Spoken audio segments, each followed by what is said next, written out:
Good evening, everyone. I would like to call this council meeting of the Town of Lincoln of December 13th, 2023 to order and ask that we all stand for the national anthem.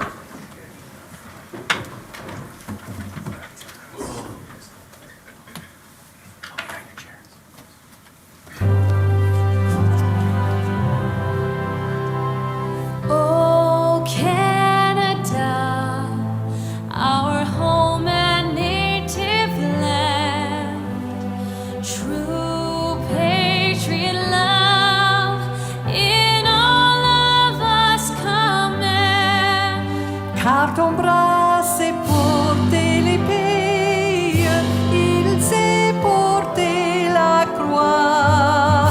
Ton histoire est une épopée des plus brillants exploits. God keep our land glorious and free. Oh, Canada, we stand on guard for thee. Oh, Canada, we stand on guard for thee. Thank you. Please be seated.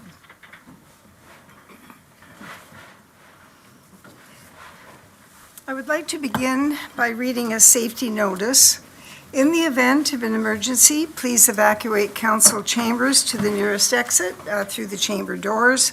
Obey all instructions given, and if assistance is required, please see Madam Clerk. Once you have evacuated the building, please gather in the front parking lot outside of Town Hall. Please ensure that you turn off your cell phones or put them on silent. Which reminds me, I don't know where my cell phone is, but anyway, maybe that's a good thing. Lastly, the Town of Lincoln Council meetings are posted on our YouTube channel, and closed captioning is available on all our videos by selecting the closed captioning button on the bottom right of the video. The Town of Lincoln, being part of the Niagara region, is situated on treaty land. This land is steeped in the rich history of the First Nations, such as the Attawandaronk, the Haudenosaunee, the Anishinaabe, including the Mississaugas of the Credit First Nation. There are many First Nations, Métis and Inuit people from across Turtle Island that live and work in Niagara today. The Regional Municipality of Niagara and the Town of Lincoln stand with all Indigenous people, past and present, in promoting the wise stewardship of the lands on which we live. Members of council are all in attendance. They are all in attendance. No one remote. This is excellent. Thank you, councilors. We also have many staff attending, both in person and remotely. And also in attendance this evening, we have Eric Robertson from Restaurant Pearl Morissette, Carol Nagy from Hospice Niagara, and Regional Councillor Foster. Do members have any amendments to the order of the agenda? Are there any declarations of interest? Do members have any announcements? Please remember. Oh, my apologies. Go ahead. Here we are. Okay. Thank you very much. I just wanted to reiterate an interest that I have in the Committee of the Whole minutes from December 6, 2023 regarding motion number PED-2023-86, in that I have an interest in that I am employed by someone who has interest in the matter, so I just wanted to reiterate that before we vote on that. Okay, thank you. So was that paperwork from a while ago or a while ago? Great, thank you very much. Okay, there being no other declarations of interest, do members have any announcements? There being none, I move on to proclamation. Oh, we do. There's something happening here. I need to make a change. Okay, great. All right. Councillor Pachyrivas, please go ahead. Yeah, thanks, Your Worship. I attended the Sport Tourism Summit on your behalf on November 16th at the power station in Niagara Falls. Minister Neil Lumsden was present, and he was talking about tourism and the state of the game. Creating opportunities when things are slow, that's the role of government. Don't let the little things get in the way. Create an experience for people. They will want to come because it's unique and for the experience. And that's for recreation, sport, culture, and tourism. People will walk away and they will feel special. And it's that special feeling that then will radiate out amongst their circle of friends. And it's that granular spreading of the word, which will get people coming back towards us. And we need to capitalize on that. And it's a cultural piece as much as people see it as a destination. And on a finishing note, sport, recreation, and culture provides billions with a B to the GDP in the province of Ontario and Niagara. So thank you very much for letting me attend. I was very motivated and was running like crazy, and it was nice to see a lot of the tourism people I had worked with in the room and reconnect. So appreciate that. And Mayor Diodati said he would give me a personal tour of the power station. So I got to take him up on that. So thank you. Thank you very much. I'm glad that was, I thought that it would be reinforcing because of the work that you had done over quite a number of years. So thank you very much for representing council on that occasion. Councillor Brunet, please go ahead. Thank you, Mayor Easton. Just very quickly, I had the privilege last night of bringing greetings on your behalf, as well as the town of Lincoln, at the Beamsville Lions Christmas party, which was held at the Lincoln Community Center. The Beamsville Lions have been operating as a service club in the Beamsville and Lincoln area since 1939. And Santa made an appearance. The meal was amazing. And had an opportunity, as a side note, to meet one of our employees who was pinch hitting for Dave Warden, Caleb Winkerink, who's working with the town of Lincoln in the Community Services Department. And his grandfather, John Winkerink, was a Lion for over 4 decades. So it was a wonderful evening, and everyone went home, and thank you very much for the opportunity. Did you take your granddaughter? I absolutely brought my granddaughter, Claire. That's My wonderful. granddaughter, Nora, was there 4 years ago, and we're making it basically something that we're going to repeat every 4 years with the 3 grandchildren. Thank you, Madam Mayor. That's great. And Councillor Brunet, your service as a Lion certainly made it easy to be doing the rounds on who was going to attend that one. So thank you very much. I realize that was in Jordan, but it's okay. Thank you. All right, Councillor Njima. Go ahead. Oh, thank you, Madam Mayor. I just wanted to remind everybody that tomorrow night is the Chamber of Commerce's Mingle and Jingle, starting at 5 p.m. at Smoke and Moonshine. Speaking of experiences and getting out and meeting people, as Councillor Pachyrivas said, tomorrow night's an opportunity to do just exactly that and say Merry Christmas to everybody. Thank you very much, Councillor. And I just have to say that it's such a disappointment because I have regional budget tomorrow night. Oh, well, I know you would be there if you could be. So enjoy. You can enjoy on my behalf. Thanks very much, Councillor. Councillor Timmers. Thank you, Mayor Easton. It's been a very, very busy month of December, and I had a hard time picking which 3 announcements I would go with, so I picked the highlights. So on December 2nd, I attended the Debbie Ecker Memorial Christmas fundraiser at the Vineland Growers, and it was just an amazing event, and I heard numbers of 700 people attending. It was just incredible. There was entertainment and just a wonderful night. I also, on December 9th, the Lincoln Fire Rescue came through town, went to every fire station with Santa on a new float, and it was pretty exciting. There was about 150 children in Beamsville and about 25 in Camden. So I'm not sure what happened at the other 2 fire stations, but there were little children literally jumping up and down when Santa was pulling in with the flashing lights and the music. It was great. So I really, really enjoyed that. And later the same day, I was down at Heritage Village with you, Madam Mayor. The Lincoln Lions had a float that went through Heritage Village, and we got the privilege of riding in the big red truck and waving at all the neighbors and the residents in the windows and in the doorways, and it was really, really a great event, so I was really happy to attend that. And then yesterday, I attended the Beamsville Women's Institute on your behalf, Madam Mayor, at the Fleming Center, and there were members there from Niagara-on-the-Lake and St. Catharines.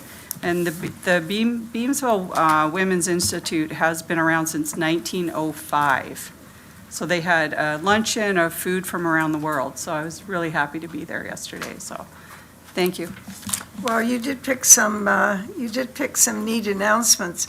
I just want to mention, just reinforcing comments about the Women's Institute. They're getting to be quite an old group now. My mother is still a member at 101. The Women's Institute, as many of you will recall, I've told you this before, that we have yellow stripes down the middle of the road because they promoted road safety back in the day. There were a lot of people in that group that would have been teetotalers in terms of, understanding the impact that alcohol has on families when the money goes to the pub as opposed to looking after the family. There's just a lot of public health issues that they were looking after, particularly in rural communities. Milk is pasteurized because of their advocacy. They're quite a valuable group, and unfortunately, they're slimming down in terms of numbers. I had the privilege of speaking with one of the members who is a good friend of your mom's, and she's 103. Yeah. And she was telling me about the milk and Yeah. pasteurization that was brought in through the Women's Institute. Yeah, it's So, yeah. quite a, it really is such a value to have those in our community. I'm hoping that the parade that was at Heritage Village is going to be either the beginning of a larger parade that goes through that neighborhood or ends up being a larger parade for the town. It was really great to participate, and you're absolutely right, Councillor. The enthusiasm was really quite something. Okay, and we have Councillor Patrieve. Well, actually, Councillor Patrieve, go off for a minute. Councillor Mikulik, you come on. Okay, you can come back on now, too. Okay, Councillor Mikulik, go ahead. Thank you very much, Mayor Easton. I had the privilege of Danielle and I going to the Deep Roots dinner last week. What a great event. It was a fantastic event. They had a nice, great auction. My wife did the bidding for us. She was successful. A lot of people there. There was a nice play that was put on I'd never seen before. All in all, it was a wonderful event, and it was great to see a sold out night, and looking forward to finding out what the results were. So, Yeah, that's great. thank you to everyone that was able to attend and made the effort. It was a great night, and the little vignette they had was about Moses F. Rittenhouse, and anybody that knows anything about him understands he was a philanthropist, but he didn't give money just to make himself look good. He gave money to encourage other people to give money. And he didn't give the money without strings attached to it. He would always write a rule book about how the money was to be spent. The money that he gave to the Trust for the Vineland Cemetery says how fast the vehicles can move it talks about how it's to be maintained. He was really, I think his vision wasn't just a flash in the moment. He really wanted things to last for a long time. So I don't know the dates, but definitely it was in the 1800s when he started to put that money into events for the community. Rittenhouse Library was one of them. And so that was very good. And it was a great night, you're right. Thank you very much for attending, Councillor. And Councillor Pachuriva, you have more stories? Just a little elaboration on the last story that Councillor Mikulik touched on, the Deep Roots dinner. Just wanted to thank Chair Terry Tether for doing an excellent job at the mic as the MC. Francis, who tickled the ivories that night, he is just dynamite. Anyone's having an event, you have to have this cat play in the background. He's fantastic. Plays everything from Paul Anka to Soundgarden. And yeah, it's something else. And just a special thank you to Shannon McKay, Jessica Wilson, and the community service team and the museum team for doing all of the jazz that they did. The fundraising committee at the museum, I'm probably sure that they were part of wrestling up the silent auction items. My wife won 4 of them. She was doing the bidding on our behalf. Yes. Yes, and Councillor Timmers was there as well. So yeah, the food was amazing. We had an excellent night. We sat with our neighbors, and just a fantastic night. And my one neighbor, Tom Pearson, donated the shingles to the Fry House. So yes, that's right. Moses started his business lumber in Chicago, so I'm starting to call Tom Moses now. So he's in the same lumber game, so. Cedar as opposed to general lumber, but it still works. So thank you. Thank you very much, councillors, and I think the point to be made here is not just, going to the events, but it is about getting out into the community, and I think you've always you've demonstrated great interest and fortitude around that, because sometimes the agenda can get a bit overwhelming, but it's all for the good of the community, and I thank you for your commitment. We're moving on now to item number 9, recognition and achievements. We'll consider item 9.1. And I'm very pleased this evening that we have Eric Robertson, the co-owner and chef from Restaurant Pearl Morissette. I don't know who's cooking down there tonight. No, okay. Many of you will know that Pearl Morissette's had some pretty fine achievements over the years, but this one really was quite something when you think of it. And for a business like Pearl Morissette, Restaurant Pearl Morissette, to achieve this brings great honor to our community as well. They have been acclaimed, highly acclaimed, on the 2024 La Liste of the top 1,000 restaurants in the world. And on behalf of Lincoln Council and staff, Eric, I want to congratulate you and your team at Restaurant Pearl Morissette for achieving this remarkable spot on La Liste, and I'm sure we'll see your name over and over again. And we're very proud to have this establishment, and we wanted to bring recognition to you, because you are bringing recognition to the Niagara Benchlands on the global stage. But before we, I have a certificate for you, but I'd like to call on Brittany Beluski to come and have a few words. Many of you know that Brittany is everywhere and knows everyone.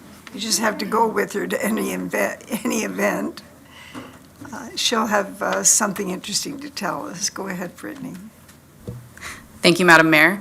On behalf of our team, town councillors, fellow team staff, as well as Councillor Foster, we couldn't be more thrilled about the recent accolades received by our partners and local stakeholders from Restaurant Pearl Morissette. For those of you who aren't, aware of the impact or the gravitas that the La Liste recognition actually has, it's quite a rigorous process in getting this accolade. So I want to just draw attention to how that award comes to be. So the process is actually comes about by aggregating thousands and thousands and thousands of peer reviews, whether that's from food critics, it's from peer reviews from you and I dining at restaurants globally. This list is curated very highly by the top industry professionals from across the globe. And the fact that we have a local restaurant here in the Niagara Benchlands who has a constancy to purpose for food excellence and is being recognized on this world stage not only speaks volumes to the talent and the expertise of the restaurant Pearl Morissette staff, but it also draws attention to their constancy and purpose in honoring our local agrarian landscape and our farmers and our local artisans as well. And I can't provide any more accolade or acknowledgement to Eric and his team for that constancy to purpose in foodways and food excellence. So for those of you who have not had a chance to dine at Pearl Morissette, I highly suggest you get one of the highly sought-after reservations. Their establishment has now become a home for international gastronomes and foodies from across the world, drawing international attention and providing Lincoln and the Niagara Blanchlands a global stage to share the talent and the expertise we have here in our backyard. It's with incredible talent like Chef Eric, the constancy to purpose of their team, the development and the training that they're doing that is going to continue to not only vault culinary in the Benchlands to the top stage, but it's also going to create and foster an environment where we'll hopefully attract great young talent like Chef Eric for years to come. So, Madam Mayor, without further ado, I would like to call up Eric Robertson on behalf of the Restaurant Pearl Morissette team to say a few words on behalf of their team's constancy to this amazing purpose of culinary excellence in the Benchlands. Thank you very much, Brittany and Eric. Come up, and then, Council, we're going to all have our photo taken with Eric. First time for anything like this, but I just want to say thank you very much to the entire community of Lincoln, but also, this restaurant, when we started it 6 years ago, was really built upon the connections that we had to the local community, the support that we had from everyone since day one. Mr. Reimer actually building the restaurant in many different facets there, and so, I'm very humbled by this recognition, and also, very proud of, being able to represent Lincoln on the, a world stage or a national stage, or even, just day to day. It's very special. And it's a very special area that we're all part of. So, thank you.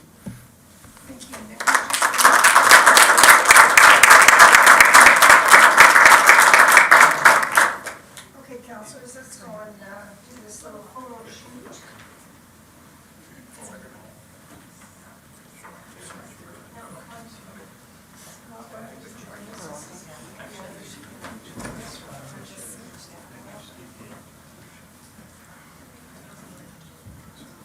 It's probably easier to grow. It truly is.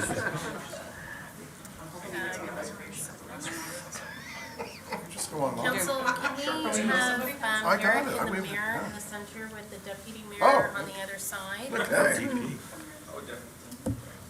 Okay, so Madam Mayor, oh, yeah. I'm going to check.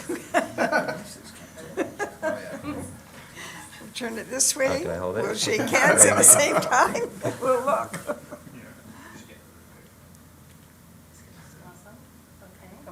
Okay, here we go. Everybody look over this way. On three, 1, 2, 3. I'm going to take one more of everyone on their Sunday best this way. 1, 2, 3. Just for good budget. Thanks, everyone.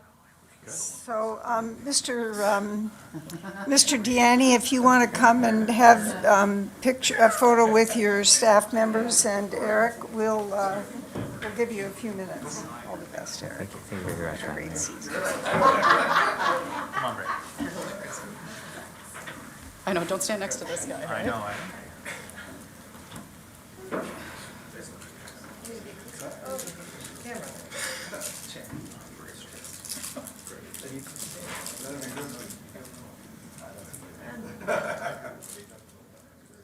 Thank you, Liliana. Thanks, Eric.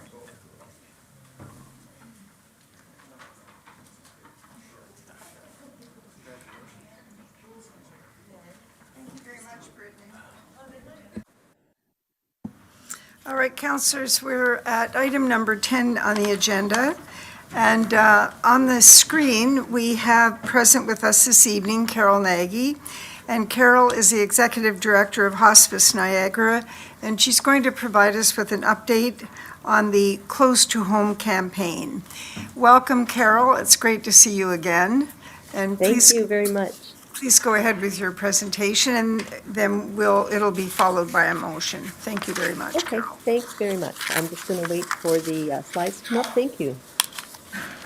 So Hospices Niagara celebrating its 30th year in serving our entire region. So we're very proud of that this year. And before I begin, I want to thank you, Madame Mayor. You have been such a support as well as wise counsel as we moved across the region in presenting this to different municipalities as well as at the region. So I want to thank you for that. Next slide, please. So we're currently underway in our provincially approved expansion of hospice care across Niagara. This is one of the sites where we're expanding in Welland. It will have 20 hospice suites as well as all of our outreach programs. We're really pleased that Walker Environmental came to the table as a naming sponsor. So it will be called Walker House. It's in integration with the Foyer Richelieu long-term care home. So we are that brown section on the bottom.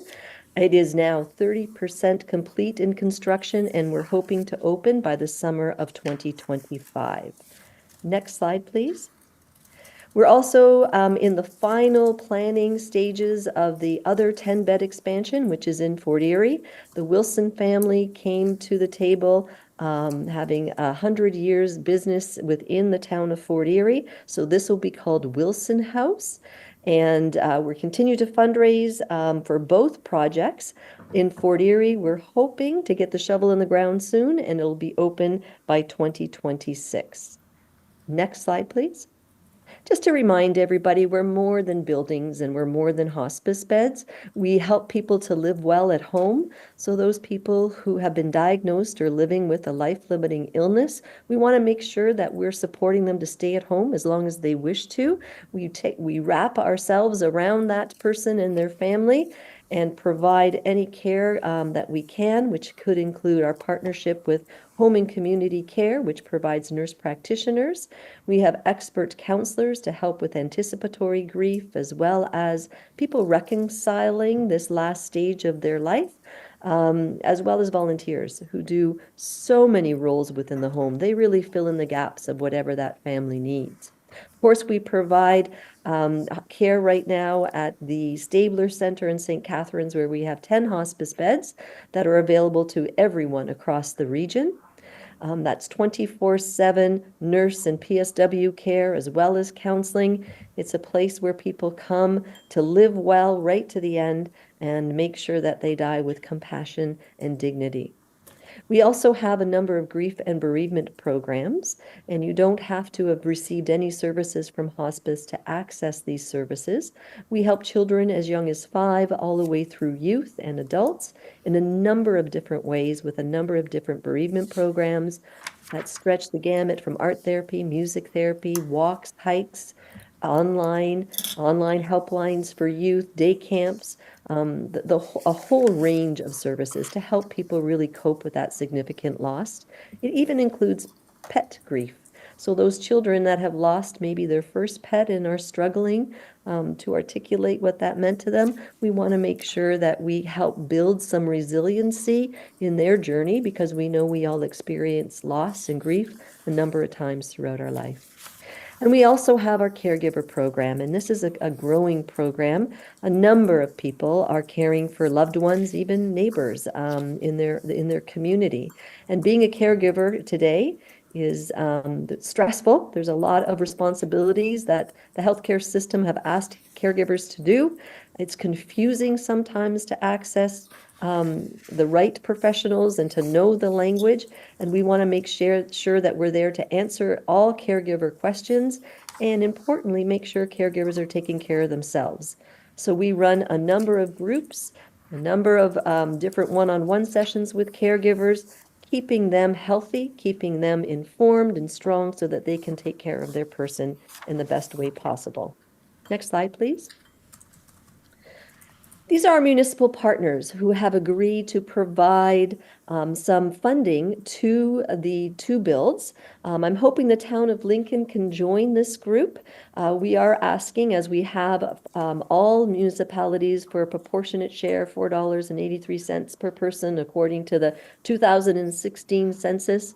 So for Lincoln, that would be approximately $115,000, which I know is a very large, frightening number, especially in today's tax times. But I can assure you that when you put that over a number of years, it really will amount to pennies, and it will provide compassionate care now and for years and years to come for your community.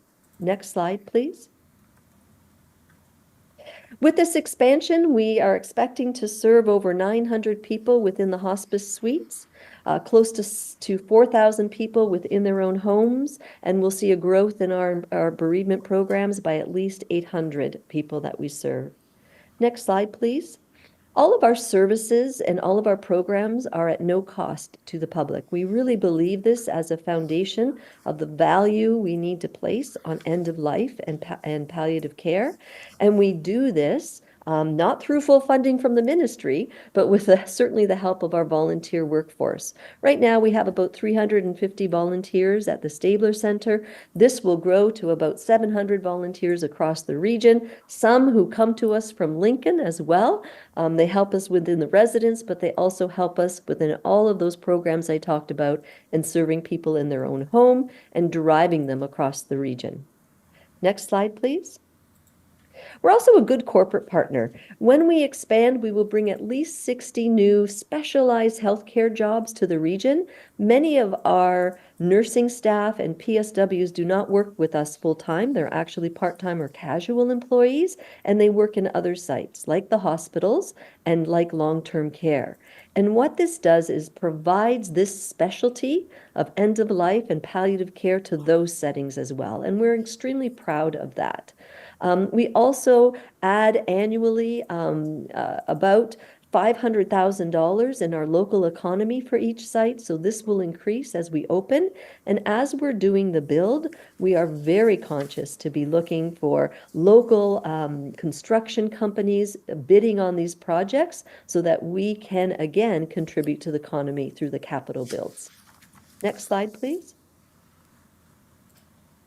So we've set the target of $18 million for the public contribution, and we're good progress to date. We're about 14 million to that 18 million target. The cost of construction has continued to increase, so we've gone back to the Ministry of Health asking for more support, and of course Hospice Niagara has contributed our own funding to these projects, so we're 91% there. So I'm really coming back to say, you know, we really need some municipal contributions to get us over that finish line, and particularly to get the shovel in the ground in Fort Erie as well. Next slide, please. We all experience death, dying, and bereavement. It touches everyone, all of us, multiple times in our life. Supporting people to live well until their last breath is really a measure of our humanity. And next slide. And Mayor Easton, that is my presentation tonight. Thank you very much. Thank you very much, Carol. And I'll now I'll just read the motion, and then we'll see if there's any questions. Maybe we'll do the questions first, now that I see this motion. Councilors, any questions at all of Ms. Nagy?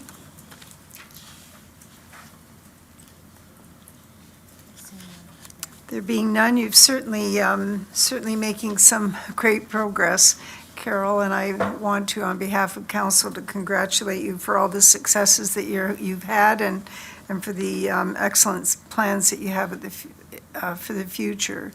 You know, Victoria Avenue has always been that visible but invisible line that would either send our constituents to Grimsby for family doctor services and the hospital, or in those days, it was really the Hotel Dieu. But certainly there was a large amount of our population that would go towards St. Catharines. So I do understand the services being used by a certain number of Lincoln community.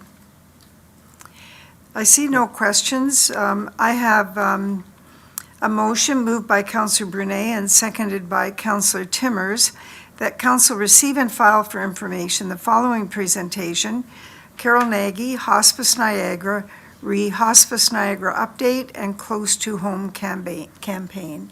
Madam Clerk, would you please open the vote? Thank you, Madam Mayor, and the vote is now open.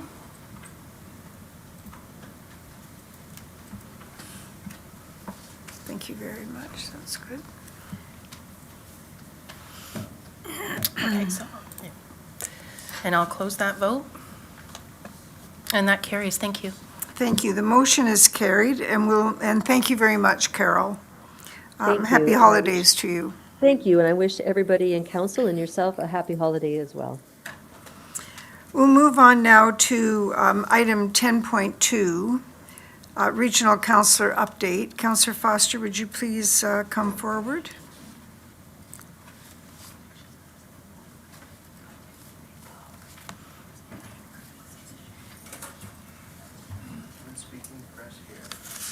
There we go. It's the first time I've ever read that note on there.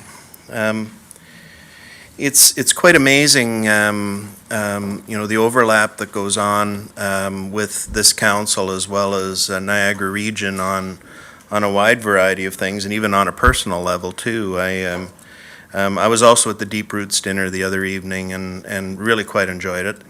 But I went running out to go to a budget meeting about right after the main course was done. So anyway, my wife brought home the print that I apparently had won, as well as my dessert, and she made some comment about I should not be signing things and running out of a place before making sure they were taken care of. For Christmas this year, I've got Sue a gift. I'm taking her to Pro Marset for just because. It's so I'm nice to my wife that way for the rest of you guys around the table. Also, and moving on. And moving on, yes, and by the way, with Hospice Niagara as well as McNally House, I'm quite proud of what Mayor Easton and I were able to help shepherd through regional council. So we provided funding to both organizations, and I think that's appropriate. And it goes with Mayor Easton's view of looking at complete healthcare and going from end to end within things. So anyway, the region has got that. So I want to sort of begin by saying, I want to wish the community, all members of council here, and the staff of the town of Lincoln, a wonderful holiday season. I know everybody's just itching to get out of here, so I'm going to go on for about 2 hours before you get into the rest of the meeting. Number of highlights from this past year, and I'm, first of all, some things are little things, but they're just things that have to get done. I worked with Councillor Michalek and Councillor Murray on the always stop on Jordan Road at the South Service Road that had to go into place. We simply couldn't have more accidents and stuff like that happening at that intersection the way that it was. So I was happy to do that. Even a small thing, Councillor Timmers and I were able to get signs up in Camden about the engine brakes and people coming into town, dealing with that. And, something, it's things like that makes the community happy as it's going on when we listen to the concerns and move forward with them. We got the crosswalk coming at William and King Street. I know it's been on the radar for many of us at this council for a number of years.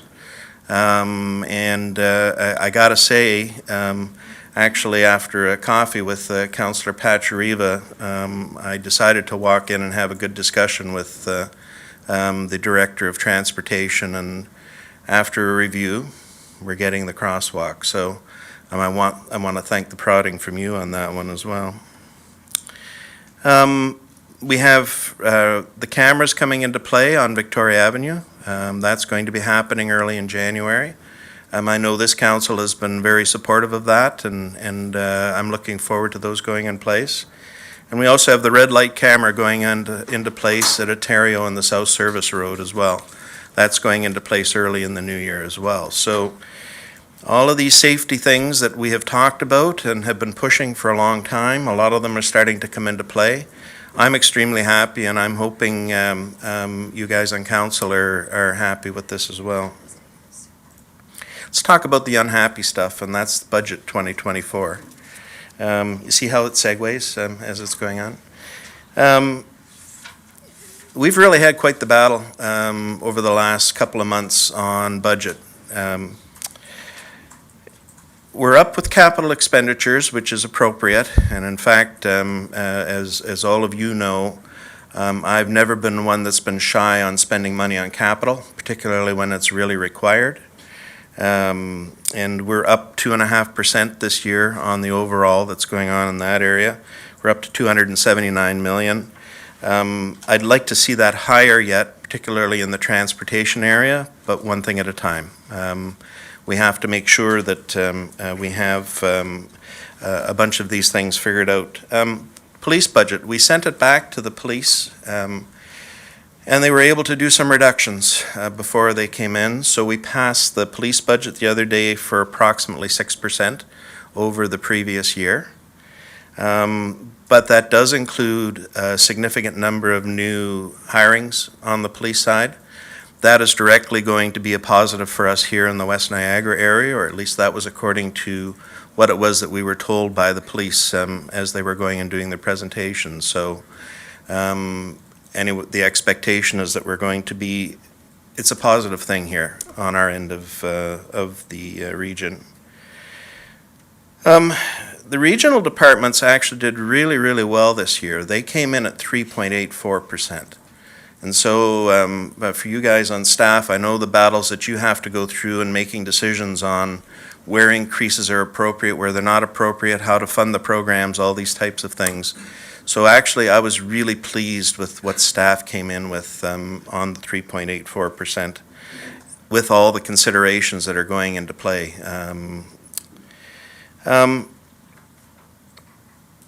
I'll also say that we've got a few new programs going in place, but it's very little. The reality is that this was a keep things status quo as best we could type of a year and make the enhancements where we could. There's some subsidies that are coming into play in lieu of mortgage funding from like the upper levels of government basically has a program that's expiring. The region's going to pick it up and follow through with that. There's plans in and around psychiatric consultation into the mental health case management services. That's up about 300,000 going into this year. We're still continuing going down the line with TIGs and with all these other types of things. And for you guys, I know you've had a battle a few times here at this council. We have at the region as well, in and around the use of the tax incentive programs, DC incentive programs, these types of things.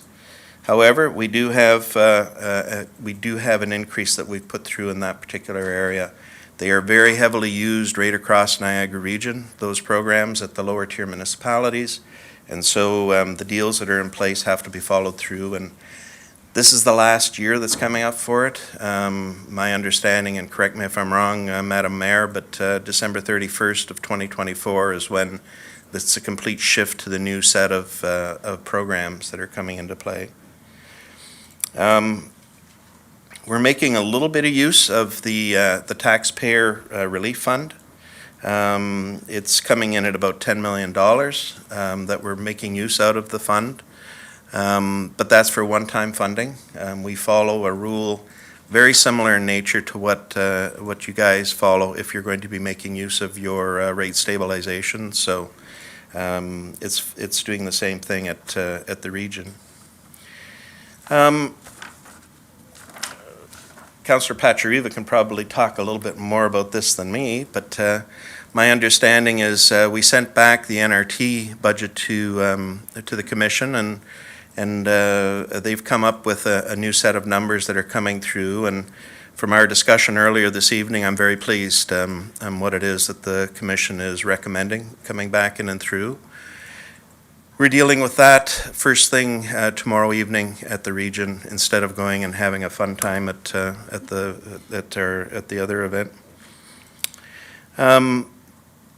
Just wanted to briefly talk about one of the other hats that I wear, and that's the NPCA. I have been very fortunate to be the chair of the Conservation Authority for the last 2 years. My time in that role is coming to an end in either March or April this year. Depends when we have our annual general meeting, and that's by provincial legislation that my role will be coming to an end with that. But we've done a lot of work in the last year. Upgrades to Cave Springs and Rockway in particular, top-notch for our community. The team there is working on MOUs right across Niagara with the region as well as with various municipalities in and around the planning issues that we have going. My understanding is we have a walk-on report that's coming to the region tomorrow evening in and around an issue between the region and the NPCA in and around planning. So I'm looking forward to that. Great Lakes Watershed Initiatives. I know it's very close to Mayor Easton's heart. We have been actively involved, and we actually becoming even more involved with shoreline erosion. And I want to appreciate the mayor's meeting that we had the other day, talking about Jordan Harbor and various things that are going on in that area. I have been pushing the NPCA, and I know the town has been interested in this, I know the region as well, of doing an overall study on Jordan Harbor and the future of that. It's become very obvious that the water flow coming out of that area is not what it was, and that comes through MTO construction over the last number of years in and around new bridges. So anyway, there's a lot of discussion going on. It may become a project for either the university, Brock, or Niagara College to get involved and move ourselves forward with that. The last thing I wanted to mention was the Southwestern Integrated Fiber Technology Committee that I'm on. I'm the treasurer of that, and that is the group that was the first internet going for the rural areas here in Ontario. We got some money into Lincoln, but not a lot. There's other programs that are coming into play that are going to be helping Lincoln even more in some of the areas that really need it, like Camden. But we've gone very much, we're very much beyond what it was that we had been expected to do. So, you know, here in Ontario, there's 64,000 premises that have fiber to their houses that didn't have it before, thanks to that particular program. We've spent $270 million in infrastructure in and through the province, or in particular the southwestern Ontario.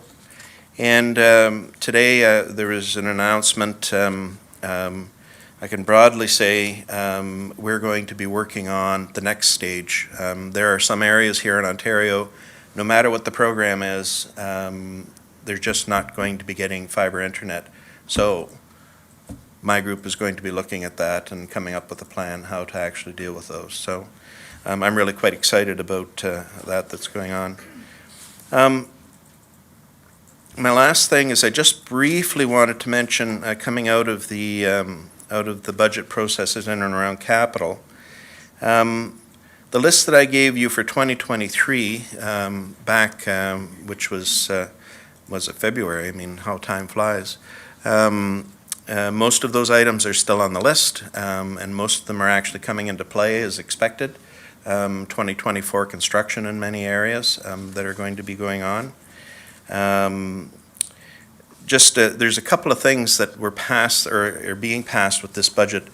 There's going to be a continuation of the construction from the DSBN area over into Orchard Parkway over in Grimsby. So while the construction is being looked at for here in Lincoln, it's also being looked at over there.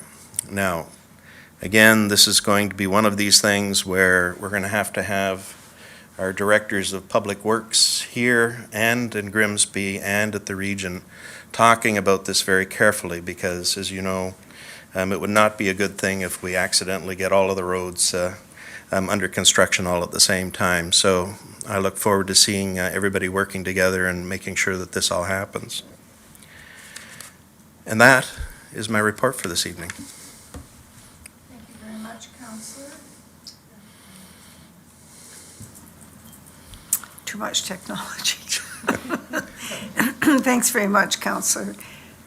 And we have Councillor Ranjima. Go ahead, Councillor. Thank you, Madam Mayor, and thank you for your presentation, Councillor.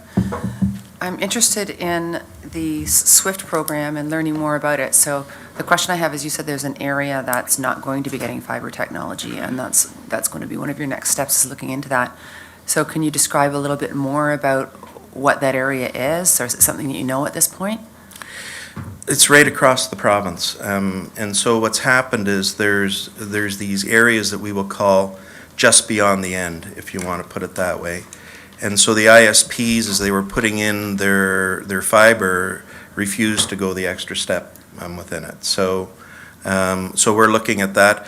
We're also looking at working with some of the Indigenous communities in Southern Ontario here as well, to be putting fiber into those communities. And they are very willing partners for us to be going and doing that. So there's a couple of programs, though, that the town of Lincoln is very actively involved with at the provincial level that are coming into play, that are going to be affecting our community.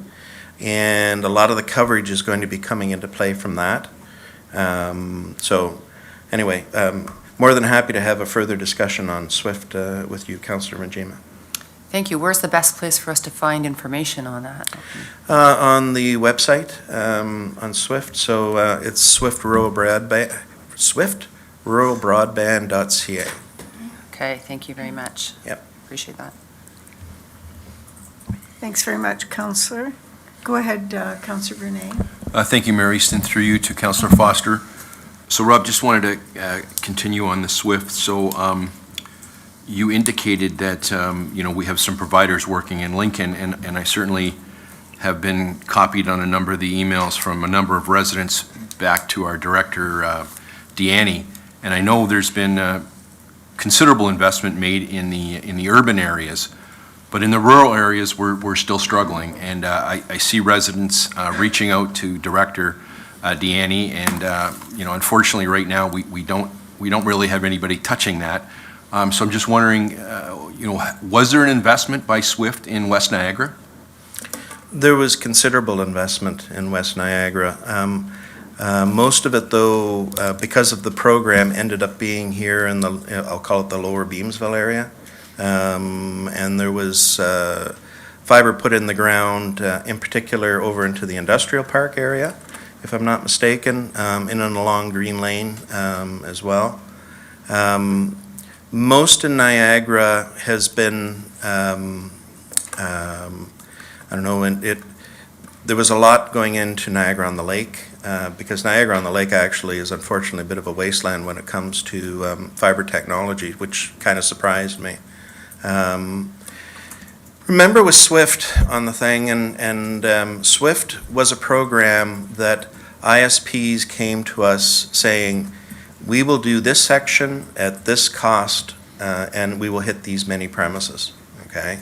And so it was awarded as it was going on with that. There are areas, though, in our town that did not get covered with it, and that was because the ISPs did not put in a bid to go and do that. But there's two new programs that have come into play. The provincial government, and I'll probably screw up the names of them, but I think there's one that's called ICON or something like that, that's coming into play. And then there's a second one that, for all intents and purposes, is looking at the province is looking at spherical areas in and through Niagara and everywhere else. And that, I believe, has also been awarded. Rogers has been a big one that's been going out and working in that particular area here in Niagara. So it's coming, but that isn't the SWIFT program. The SWIFT program, for all intents and purposes, and Lincoln is done. Did it hit everything? No, it didn't. But I can tell you, what it hit, and it was on budget and on time, so. Thanks very much. Councillor Timmers.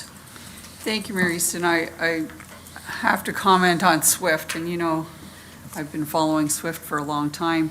We're further beyond the end in Camden, I think, and that's one topic up there that people really do reach out to me about on quite a regular basis, because we're really struggling in that area. So I really hope that there's something down the road that will come before too long, before too many years. Our family, our personal internet, we just went with Starlink because we just couldn't deal with it any longer. But the cost is, you know, huge for people to hook up to that service. So anyway, so you said there's something coming, hopefully down the road, and Well, what do you see? You guys have talked about this, and you've put in the applications in and around these other programs as well. So I know Mr. Deanne and I have talked about this before. So there have been things that have come out of this council in this area, but there is some other stuff on this, because I am on that board and because actually it's confidential in nature, that is coming from the SWIFT side of things, that's going to be extremely positive to help in these areas. SWIFT will not be the one that's putting fiber in place, but SWIFT is going to have a degree of, or how can I say it without devolving confidentiality? Just put it this way, there's going to be positive things happen for the municipality, so. Well, that's good news, and fingers crossed that it won't be too many more years out. And if we could just fix our cell phone issue, we'd be even, I know it's a whole different thing, but it's a true struggle in that area. So actually, and I'm glad you In our mentioned, area. yeah, I'm glad you mentioned cell phones, because SWIFT went to the province basically saying there's a cell phone problem here in Ontario. And Councillor Petrie, you would know it because you're driving through cell hell most of the time when you're traveling up country. And there was another program that was going to be looked at to be done, but the province decided not to fund it. So anyway, we shall see where that goes. And I'm living in Cell Health, so every day. Should try living on Cedar Brook sometime. It's One room in my house. I But ca- if you drive through Camden area, you will see people literally standing out on their lawns wherever they can, you know. And it could be a safety issue. If you don't have an old school phone, a bell phone, now you only have your cell and you can't call out for help. It can be, you know, a safety issue. So enough about that. Sorry, Mary, I went on a bit, but just one other question to Councillor Foster. So around the NPCA, so you said that you are coming off as chair after 2 years. I'm not sure what the procedure is. Can you do another term? Is there a limit? I just don't know their terms of reference, so I'm just curious how it works. Yeah, so, and I see you guys have a motion coming through later tonight to talk about the making whole and all that other kind of stuff. There was a whole raft of things came into play for conservation authorities when all of these bills were passed. One of them was that when there's multiple municipalities, so Niagara, Hamilton, and Haldimand together, you are only allowed to have the chair for 2 years, and you must rotate the chair between the three municipalities. So conceivably, I could be the chair again, but that would be in a number of years. Okay. But I gotta say, I'm pretty happy at this point in time. The NPCA has a very good reputation that they're now following through with. We're doing some great work in fundraising. You know, we're going down the right direction with this. And the NPCA and is working extremely well here with the town of Lincoln. And that's sort of witnessed by one of our meetings the other day that we had on this. So a lot of good stuff coming down the road. That's good. Thank you, Mary Easton.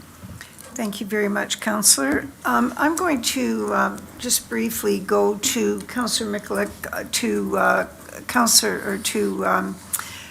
Director Deanne so that he can just chime in on the last end of those issues. Counselor, can you just come off? Counselor Mikulik, if you don't mind. Counselor Pachariva. Okay, Mr. Deanne, go ahead. Counselor Mikulik, you can come back on now. Yeah, thank you, Madam Mayor, and I just wanted to chime in on this very important discussion. As members of council and Councillor Foster know, we've been taking investment in internet, so fiber technology, very seriously for a number of years here from both a staff and a council perspective. So as members of council know, we did secure multi-million-dollar investments from Bell to bring fiber technologies to Lincoln, predominantly, obviously, the urban areas. But also, I'd be remiss if I didn't mention also NRBN is doing some significant fiber installations, as well as NWIC in terms of their wireless technologies. We are in the sort of final negotiation phase with another very large ISP to bring fiber technology to our rural areas. We're just hopefully ironing out a few things and hopeful to make an announcement fairly soon. But I do recognize that NRBN recently, in a few years past, did make investments in fiber technology in the Camden area. Obviously recognizing the rural areas of Camden is something that we're hoping to cover off with that other ISP. But we look forward to having some updates fairly soon on that. Also, in addition, cell service is a concern throughout our community. Members of council recall not too long ago there was a media article about this. And we did receive some calls from cell tower investment companies looking to bring some more. I think, the first area they were looking at is Jordan, but also the bench areas in Beamsville as well. So hopefully we can have some more information on that soon. Thank you. I'm glad that the town is staying actively involved because it obviously needs some nurturing along the way. That's great. Thank you very much. And Councillor Mikulik, would you like to come on now? Okay, and Councillor Pachariva, you go ahead. Okay, thanks, Your Worship. Thanks, Rob, for coming. If it means buying you coffee to get some stuff, we'll buy you beer next time and see what we can do with that. So with respect to red light cameras, so I was listening to 610 the one day, and we were chatting about that, the consternation in Welland about the red light cameras. And I noticed that they're installing them in Grimm's, or not red light, community safety zone cameras. So, and I couldn't figure out what the problem was, because when school is on and it says 41 flashing. Okay, so I thought if you go over that, you're not paying attention. But in Grimsby, in front of Park School, they've taken down the flashing signs and put the camera, like it seems to be running off the same pole. And then there's a little sign that says between 8 and 5, the dates to, why wouldn't, and it's probably out of, why wouldn't they have left up the flasher? Is it because, I know you can't answer. It appears to be running off the same power source. Would be my thing. Okay. I have no idea. I have, that was a complaint that I heard, I've heard it twice now.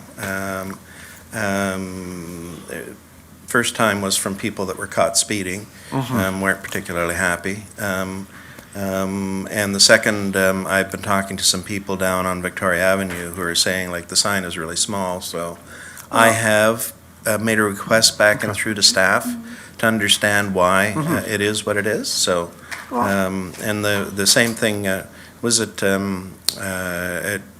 Mr. Moyer got a hold of me down on Victoria and was surprised that they had removed the flashing lights as well, so. Let's go to Director Graham, because I think I'm pretty sure he'll be able to help us. Go ahead, Director. Through you, Madam Mayor, to the councillor, and that's a good question. We have heard some of that as well, and we've had an opportunity to talk to the Niagara region. So what it is, the reason the school flashers have to come down is under the provisions in the Highway Traffic Act.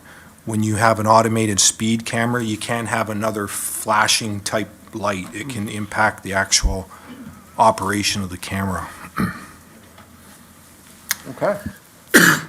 That makes sense. And I've learned something too. Yes, well, and I know my wife volunteers twice a week at the hospital, so I pointed out to her, this is where it starts, this is where it ends, you better not get a ticket. It's 40, so lay off the lead foot there.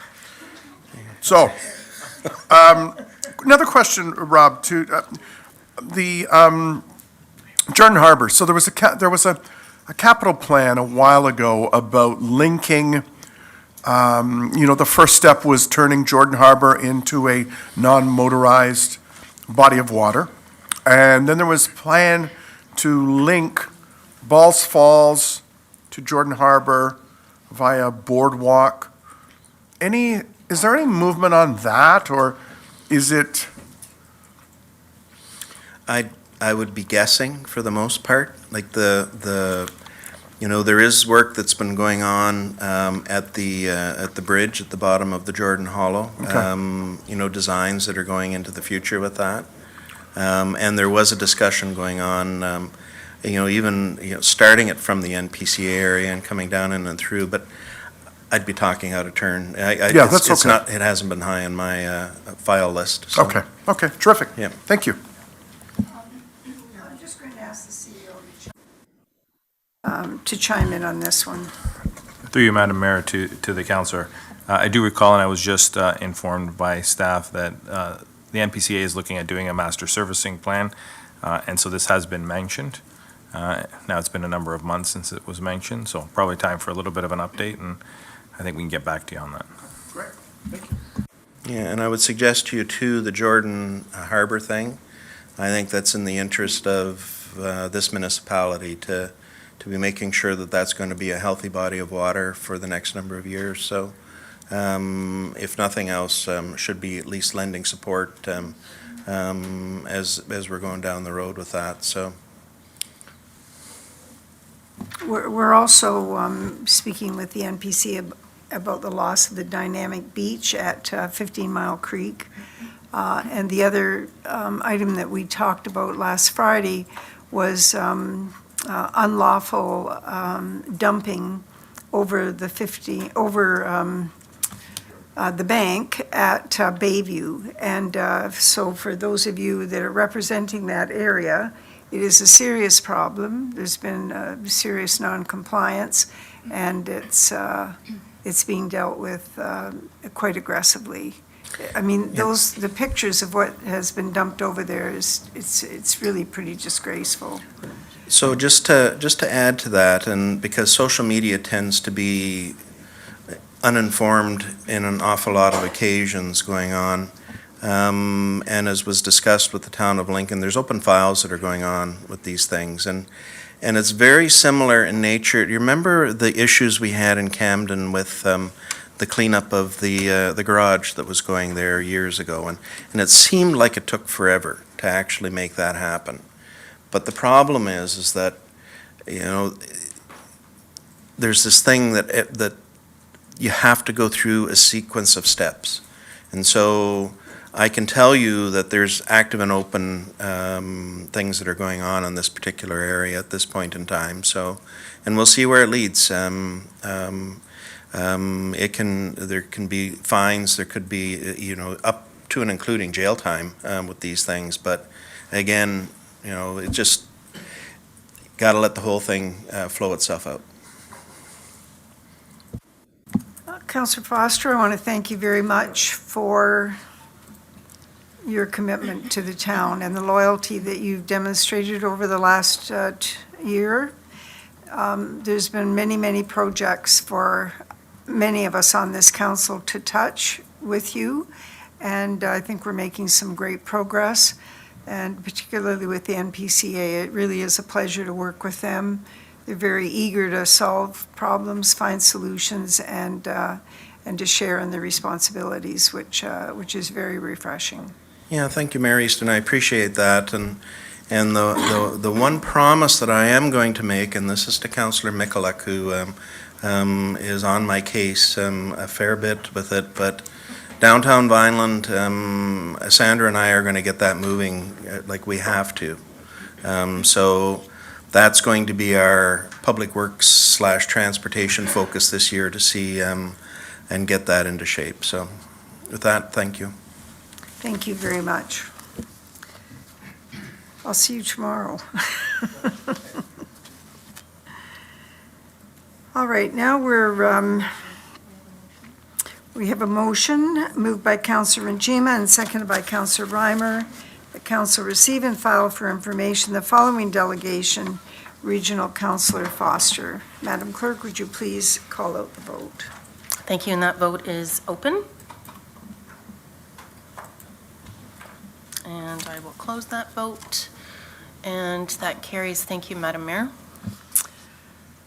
Councillors, we have no items for consideration this evening, so we'll move on to the item 12.1, which is the council minutes of November 13th, 2023. Are there any questions to these minutes? I see no question, no speakers. I have a motion moved by Councillor Russell, seconded by Councillor Mikulik. The council approved the minutes of the following meetings of council minutes of November 13th, 2023. Madam Clerk, would you please call out the vote? Thank you, Madam Mayor, and the vote is now open.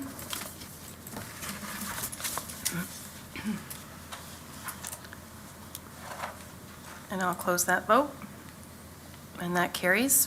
Thank you. The motion is carried. We move on now to item 13, recommendations from standing committees, and we're now considering the following. Committee of the Whole workshop minutes of November 15th, 2023. Committee of the Whole minutes of November 27th, 2023.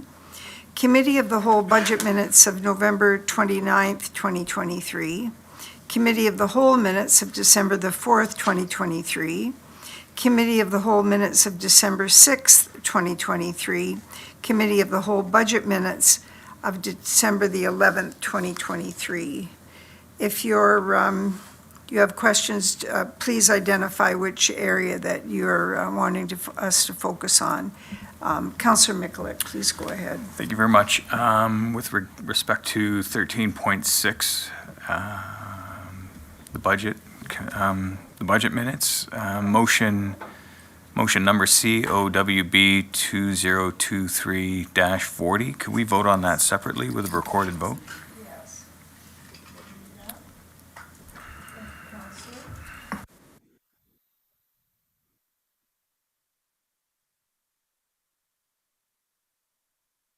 Sorry. Let's start with the budget minutes of December the 11th, 2023.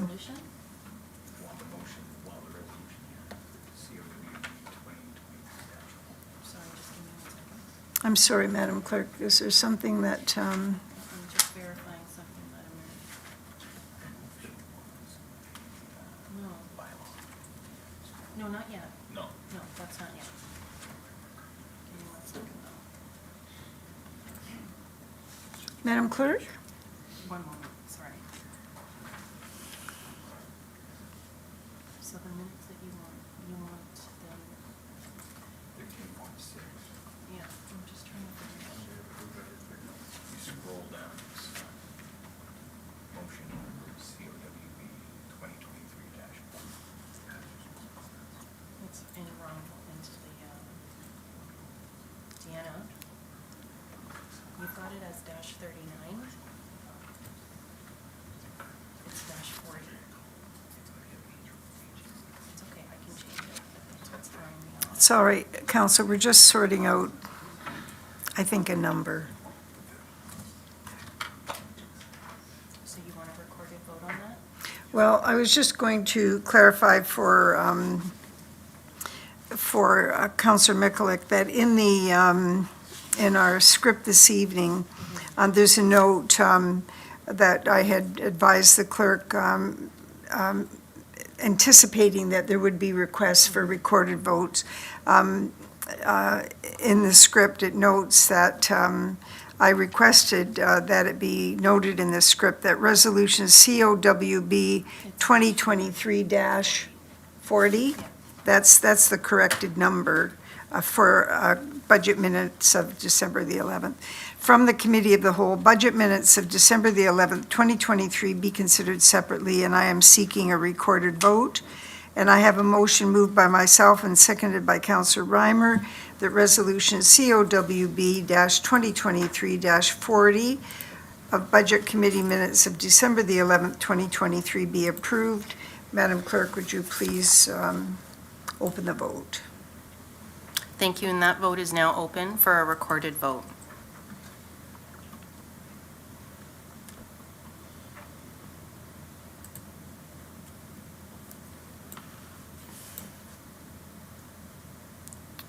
And that vote carries. Thank you. Okay, thank you, and thank you for that consideration, Councillor Mikulik. Now, the remaining minutes, I have a motion moved by Councillor Russell, seconded by Councillor Mikulik, that council approve the following recommendations from Standing Committee. Committee of the Whole Workshop minutes of November 15th, Committee of the Whole minutes of November 27th, Committee of the Whole Budget meetings minutes of November 29th, Committee of the Whole minutes of December 4th, Committee of the Whole minutes of December 6th. Madam Clerk, would you please open the vote?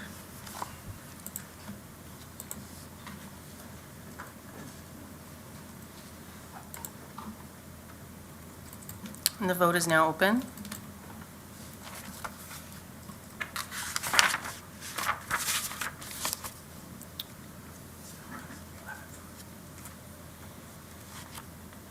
Pardon?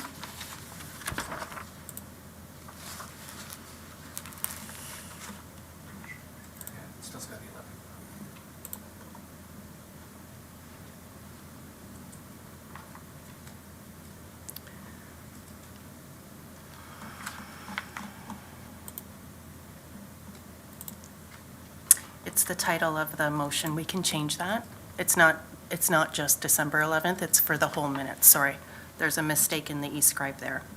So I can sort that out after, but the vote, I'll open. Sorry about that, Councillor. And the vote, just to re-clarify, is on the first 5 items. It's on all the minutes, Madam Mayor. Beg your pardon? It's on all the minutes that you read out. We're We've still going already to pass. voted. That was for the one item. And so, but we're still voting on all of the minutes. Okay, I understand. I understand. I thought we had dealt with them all. Okay, Okay. fair enough, yes.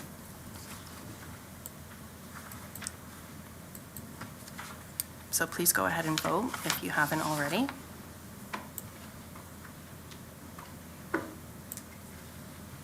Okay, and I will close that vote.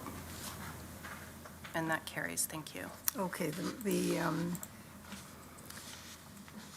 the motion is carried. Thank you. Now we're moving down to item 14.1. And this is a notice of motion that was brought forward by Councillor Reimer and seconded by Councillor Russell. It was first introduced to council on November 13th, and it's being presented this evening for consideration. Councillor Reimer, please go ahead and speak to your motion. Thank you, Mayor Easton. This motion before you this evening comes from, originated with budget discussions early in fall, late summer with the CAO, Treasurer, with Charlotte, and with Vice Chair Russell, talking about the budget, specifically regarding the effects Bill 23 has on the municipalities. We all know that Ontario is facing a housing crisis. Like never before, we have heard from the provincial government that they want to work with partners at every level of government, including municipalities, to get shovels in the ground, to build more houses. As a municipality, I think that Lincoln is doing its piece. I believe we're being fiscally responsible. We've taken a targeted approach to getting more critical infrastructure built. But we also know to build homes faster, municipalities need to service them. Municipalities are struggling with a massive infrastructure gap already, and this motion is dealing with the phrase, "The province has promised to make us whole." In the fall, the province released their 2023 fall economic statement to the Ontario Big City Mayors, but they did not provide an update on the government's efforts to address the financial impacts of Bill 23.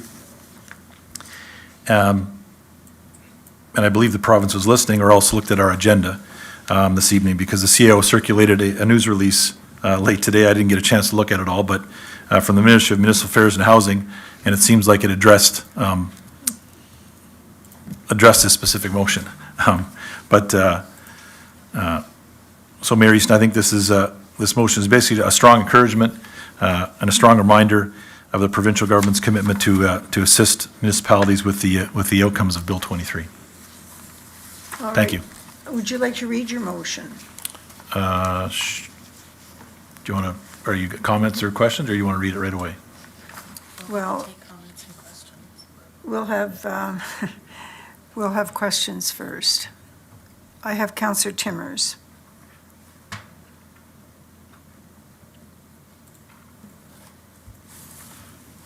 Thank you, Mayor Easton. Through to Councillor Reimer, or to our CAO. With the announcement that we did receive today, that Councillor Reimer did, make reference to, I was reading through the provincial announcements on, the municipal partners and providing tools or assistance of some sort. And I wasn't quite sure how this announcement from the province and this motion align, because there is a lot of information there. If they do, that's fine. I'm not quite sure in what pieces, if we need to adjust at all, or maybe our CAO can comment on that to give us a little more information, because there is a lot there to digest. We'll seek some additional information. Would you go ahead? Thank you, Mayor. Mr. CAO? Through you, Madam Mayor, and Director Bruder may also have some additional comments on the legislation around some of the phase-in and some of the changes around development charges. But I do actually think today's announcement in a lot of ways does align with what we're proposing here. I don't think the two are contradictory in any nature. And so I would suggest that the motion, I think, speaks to one particular issue. And we have heard, and the province has hinted at least one infrastructure program around water being released early in the new year. We don't know the details of that, but we're going to need more programs like that to come forward. And so I don't see any contradictory nature. I actually do think that the two motions, or this motion and the announcement today, does align. I think the announcement today speaks primarily to the Peel dissolution, which is being reversed, but in there you'll see one of the comments that was made is providing more strength, more supports for local municipalities if you're within a regional context. So I think if I'm reading the tea leaves and reading between the lines, what that really seeks to say is there'll be more changes and conversations around governance, shared services remain paramount, but I don't think that really does seek to address some of the financial challenges that we're facing.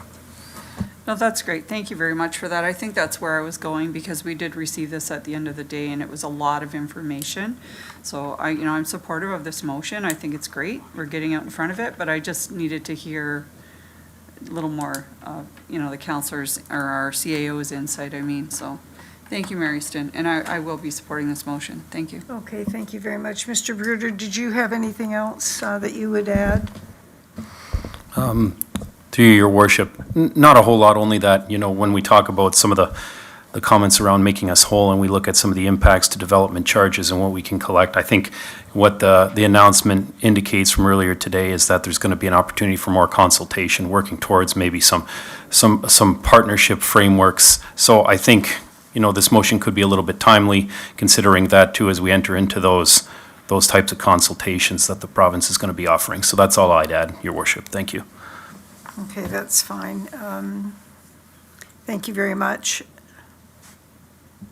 Councillor Mikulik. Thank you, Mayor Easton. Through you to Councillor Reimer and Councillor Russell. I'd like to say thank you for taking the time to produce this motion, because I did some research. I couldn't find anywhere, any other municipality that had actually written a motion of this sort.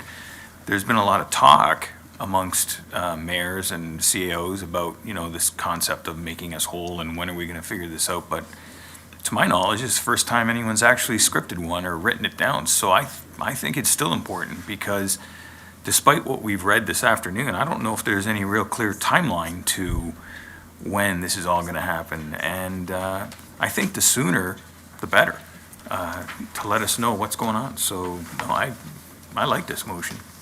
And it's pretty, pretty concise, pretty clear. It's not watered down. It's not overloaded. It's perfect. So thank you. That's great, thank you very much. So would you like to read your motion, Councillor?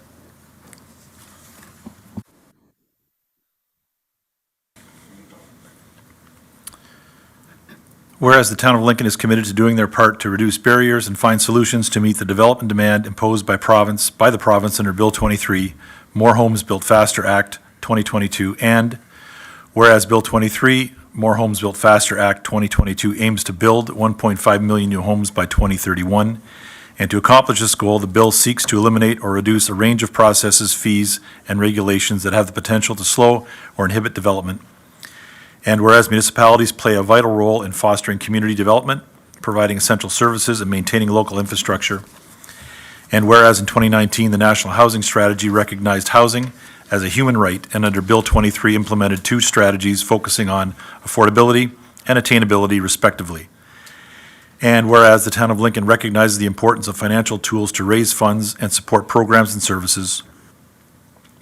And whereas on October 23, 2023, the Ministry of Municipal Affairs and Housing released a statement introducing legislation that would reverse the official plan decisions and wind back provincial changes to official plans and official plan amendments, except in circumstances where construction has begun, or where doing so would contravene existing provincial legislation and regulation, including changes to urban boundaries. And whereas the Ministry of Municipal Affairs and Housing will be asking impacted municipalities to submit changes and updates to those plans to ministry staff within 45 days of today, including information on projects that are already underway and in recognition of the costs incurred by municipalities arising out of this decision. The province will work with impacted municipalities to assist with related planning and staffing costs. And whereas the province released their 2023 Fall Economic Statement to the Ontario Big City Mayors, whereby it was noted that the statement did not provide an update on the government's efforts to address the financial impacts of Bill 23. And whereas Bill 23 includes changes to the Development Charges Act, which is estimated to have an impact on municipalities in terms of foregone collection of development charge fees totaling $1 billion annually across the province. Even though the province has committed to ensuring that municipalities are kept whole for any impact on their ability to fund housing-enabled infrastructure because of the bill.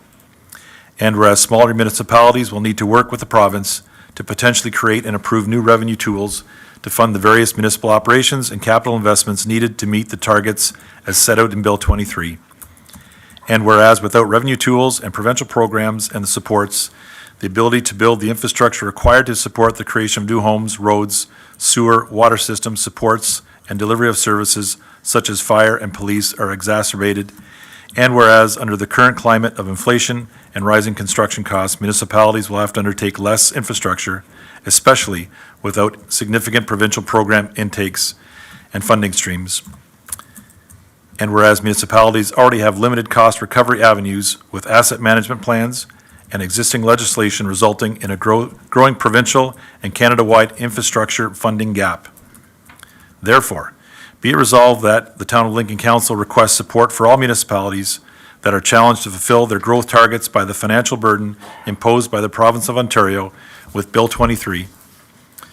And the Town of Lincoln urged the Minister of Municipal Affairs and Housing to work with all municipalities and establish long-term sustainable critical funding programs to fill the infrastructure gaps, including opening up more intakes for infrastructure funding.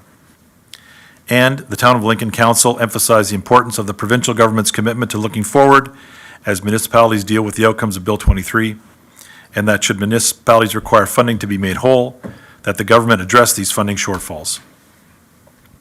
And that a copy of this motion be circulated to each of the 12 local area municipalities in Niagara, and that a copy of this motion be circulated to Premier of Ontario, Minister of Municipal Affairs and Housing, provincial opposition parties, Niagara's 4 MPs, Niagara's 4 MPPs, the Association of Municipalities of Ontario, the Federation of Canadian Municipalities, mayors and regional chairs of Ontario, and Ontario's big city mayors and local area municipalities. Thank you very much, Councillor. Madam Clerk, would you please open the vote?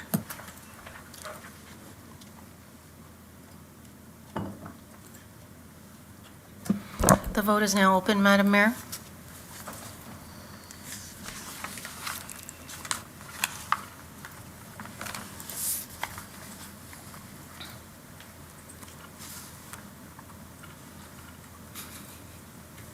You're good?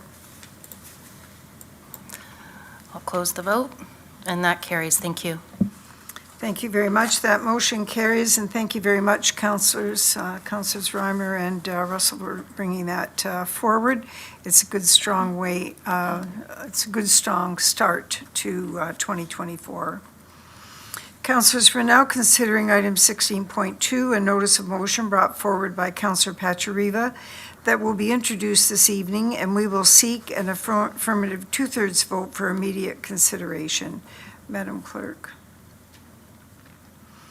I have a motion moved by Councillor Pachariva, seconded by Councillor Timmers. Whereas procedural bylaw 2022-04 provides that notices of motion shall not be discussed or debated upon introduction, but shall be included in the next regular council meeting agenda for consideration.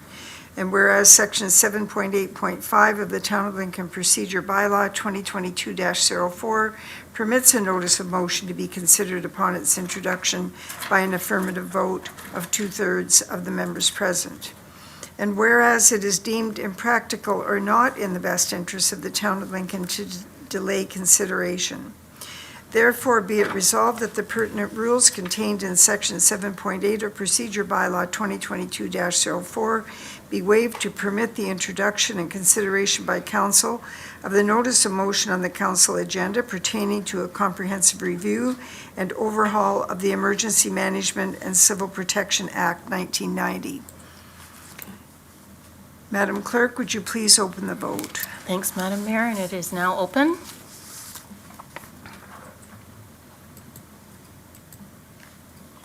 I'll close that vote. And that carries. Thank you. Thank you. The motion is carried, and I'll turn now to Councillor Pachariva to speak to the motion. Thanks, Your Worship. And this is a follow-up to our AMO delegation back in August 22nd with Minister Pragmeet Singh Sakaria, who was the president of the Treasury Board. And this had come up when we talked about declarations of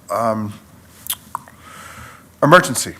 And it mostly came up under the social areas.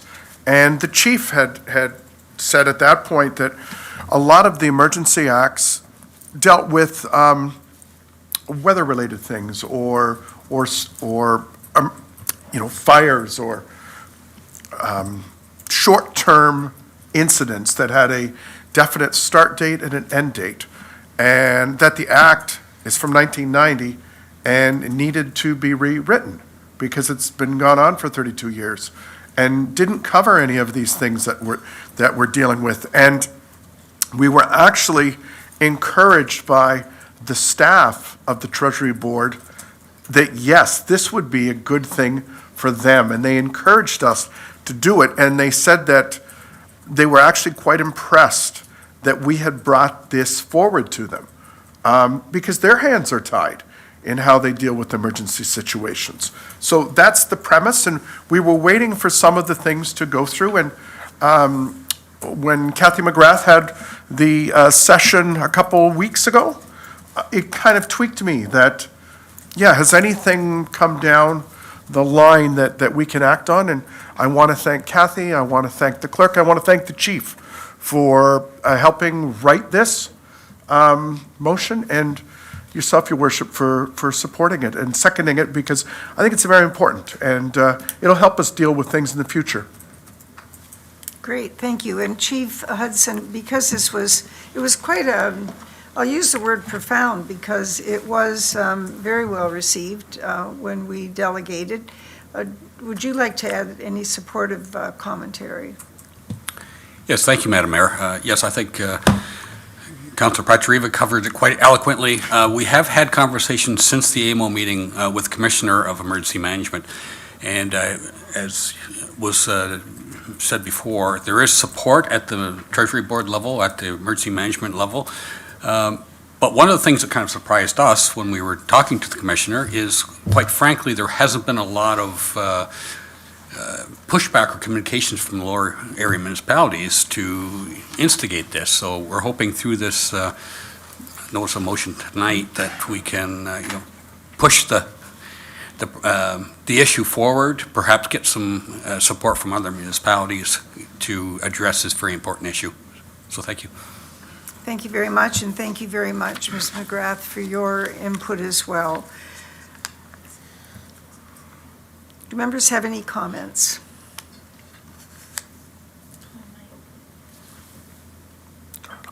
Oops. Councillor Pachariva, did you want to say something else? No, I turned it off so people. Oh, okay. Go ahead, Councillor Russell.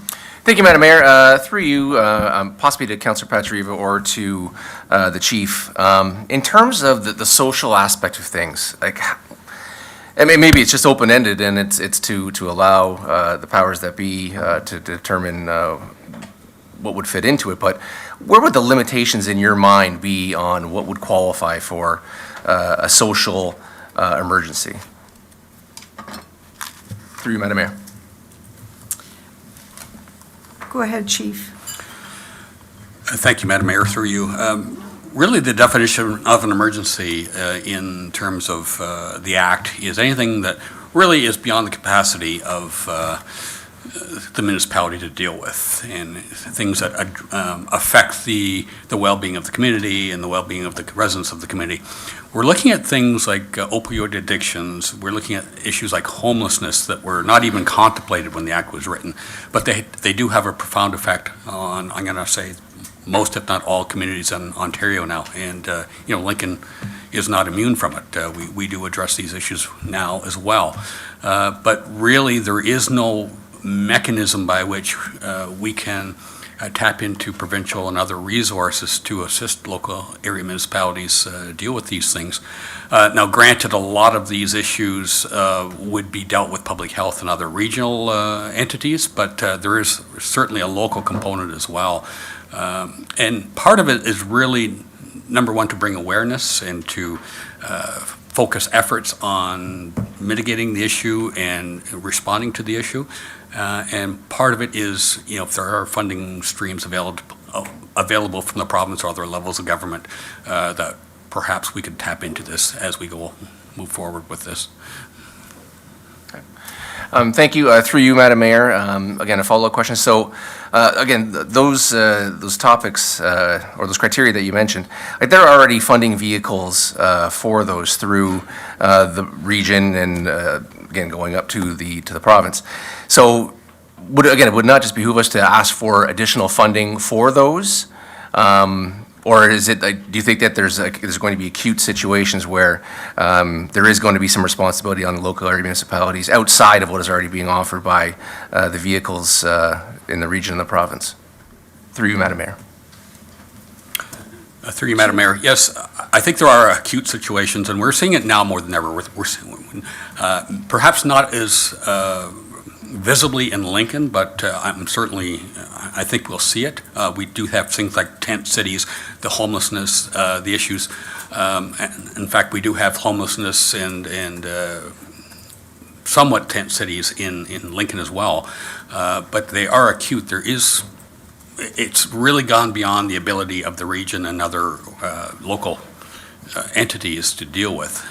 So it is reaching a crisis proportion where there are people suffering, there are people that have really reached the end of the rope, shall I say. And, by declaring an emergency for some of these issues, it does raise the awareness, perhaps not so much in some circumstances in a practical perspective, but if there are opportunities to tap into other resources through the province or whatever else, I think the actual act of declaring an emergency and actually having a mechanism to tap into those resources is what we're really striving for here. Because really, right now, there is no mechanism under the Act. If we declare an emergency on homelessness, the Act doesn't contemplate it. It reaches a dead end, and nobody knows what to do with it, quite frankly. So really, the purpose of this rewrite of the Act would be to address what we do with it. Okay. I think Councillor Petriva wants to, but I still have a follow-up question, so I'll jump out. Okay, that's fine. Councillor Patriva? Yeah, thanks, Your Worship, and to Councillor Russell, and things like, and I know Councillor Renchimo always brings this up, like cyber threats. That was never even contemplated when the act was written in 1990. So there's no, there's no mechanism with how to deal with that. And also with emergency services, the restrictive language in the act presently makes it really hard for groups to cooperate. So with our shared fire services, there's impediments in there based on what's in the act. So it's about going up and taking something that's 33 years old, and a lot of it doesn't apply anymore, and bringing it up to speed with modern things. Like the chief said, homelessness, opioid, mental health, addictions, any other crises that will come up that maybe we haven't even thought of yet. And there was also limitations in it with COVID that the chief of security was saying his hands were tied, and at points he was just doing things because it had to be done. So he really encouraged us to push for this, and actually applauded the fact that we weren't coming and asking for dollars for it, but actually seeking to have the act rewritten to make his job easier, untie his hands. And he said he loves Lincoln, and he would welcome a visit in person with us as well. So he really armed us with the tools to say, yeah, do this. So that's why we waived the 2/3, because I really wanted to get it on tonight, following up from Kathy's presentation and our meeting at AMO, and I thought it was imperative that it happens in the same calendar year, to say, yeah, it's on our radar, we're thinking about it, and it's important that we take the lead on this. You know, we were the ones that brought it up to the ministry, and like they were completely blown away that we had that foresight. And the chief was pivotal in the discussions around the table that day. So it was, yeah, I encourage you to go ahead with it, and that's what we're doing. So thanks, Councillor. So, Councillor Russell, I think this is a very good question, because what we wouldn't see at this level is the accumulative effect that we see at the region, where you have a declaration around mental health. You have a declaration around opioid. You have a declaration, I'm trying to think of the other one that, there were so many. We actually had at one point 3 or 4 going at the same time. So then the question becomes, great, so we have this declaration, now what? And you could identify in mental health that there were several significant actions that had taken place in regard to having a police officer and a staff member who was skilled in mental health taking part in those calls. It often reduced the visits to the emergency department. But it actually became more, it just became compounded, because every time there was an issue and there was a large enough group of people involved in it, they would be coming to delegate before council asking for a state of emergency. And there was no plan, really, to respond beyond whatever the resources were that we had available.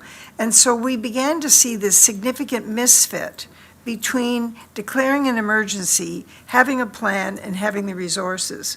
The part that I just would like a little bit of further clarification by the chief, there's an action that has to take place. Once you do this and you send this information to the province, chief, is there not a process that we have to follow as a community that puts an accountability on us to perpetually, until it's until the declaration is removed? Could you just remind us what that is? Because again, this was a significant, it would certainly be a major burden for our community. We knew it was a major burden at the region because they were telling us what that process was.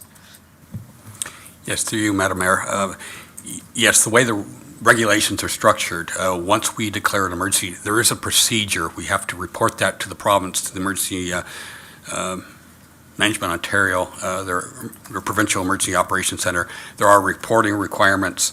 And unlike other types of emergencies where, say, a tornado goes through the town, there are steps that we report on. There's different forms and things where we can report on the progress that are making, some of the resources that we've devoted to the problem, and things like that. The problem with some of these newer types of emergencies, like mental health and addictions and so on, it really doesn't fall within the protocols that are currently in place. So it puts a burden and possibly a risk on the municipality by reporting something and not doing anything or being able to do anything about it. So there really is a disconnect between what we're trying to achieve and what the legislation is currently saying we must do. Now, we did recently have another notice of motion that I believe Councillor Pachariva was involved in, where I believe that it had to do with mental health.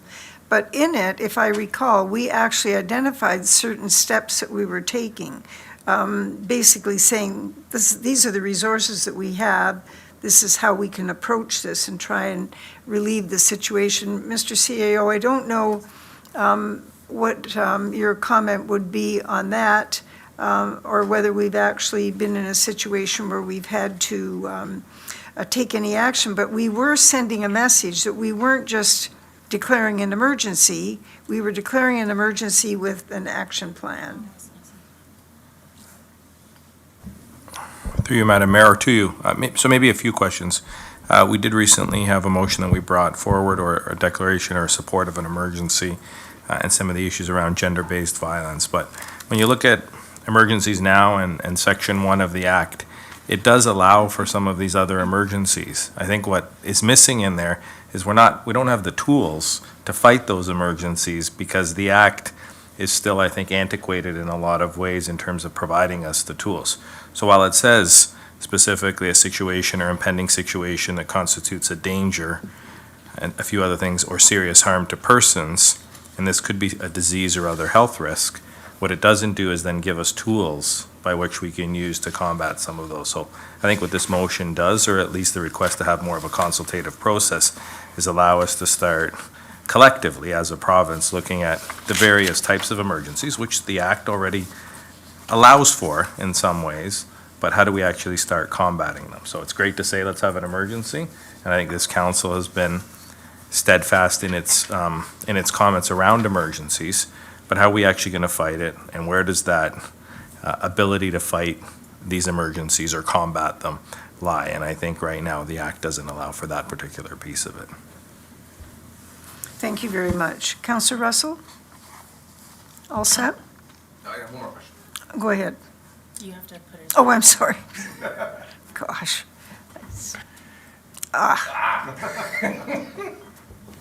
Don't touch too hard. Yeah. Thank you, Madam Mayor. Through you, and possibly to you, because you did have a very good response there, to Councillor Pachariva, or possibly to the chief.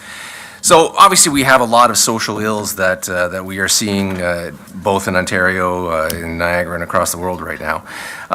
Just wondering what your thoughts are. And again, I'm thinking things like anti-Semitism, racism, discrimination, Islamophobia. Is there, in your minds, a physical manifestation that's required in order to move forward and start looking at, if this were to go through, and it be adjusted, that there is some sort of a physical manifestation in order to start drawing on whether or not it should be declared a state of emergency? Just your thoughts. Go ahead, Chief. Through you, Madam Mayor, that's certainly a possibility. I think some of these issues you raised could possibly have, social upraising and, some more social unrest issues that could very possibly have impacts on the community.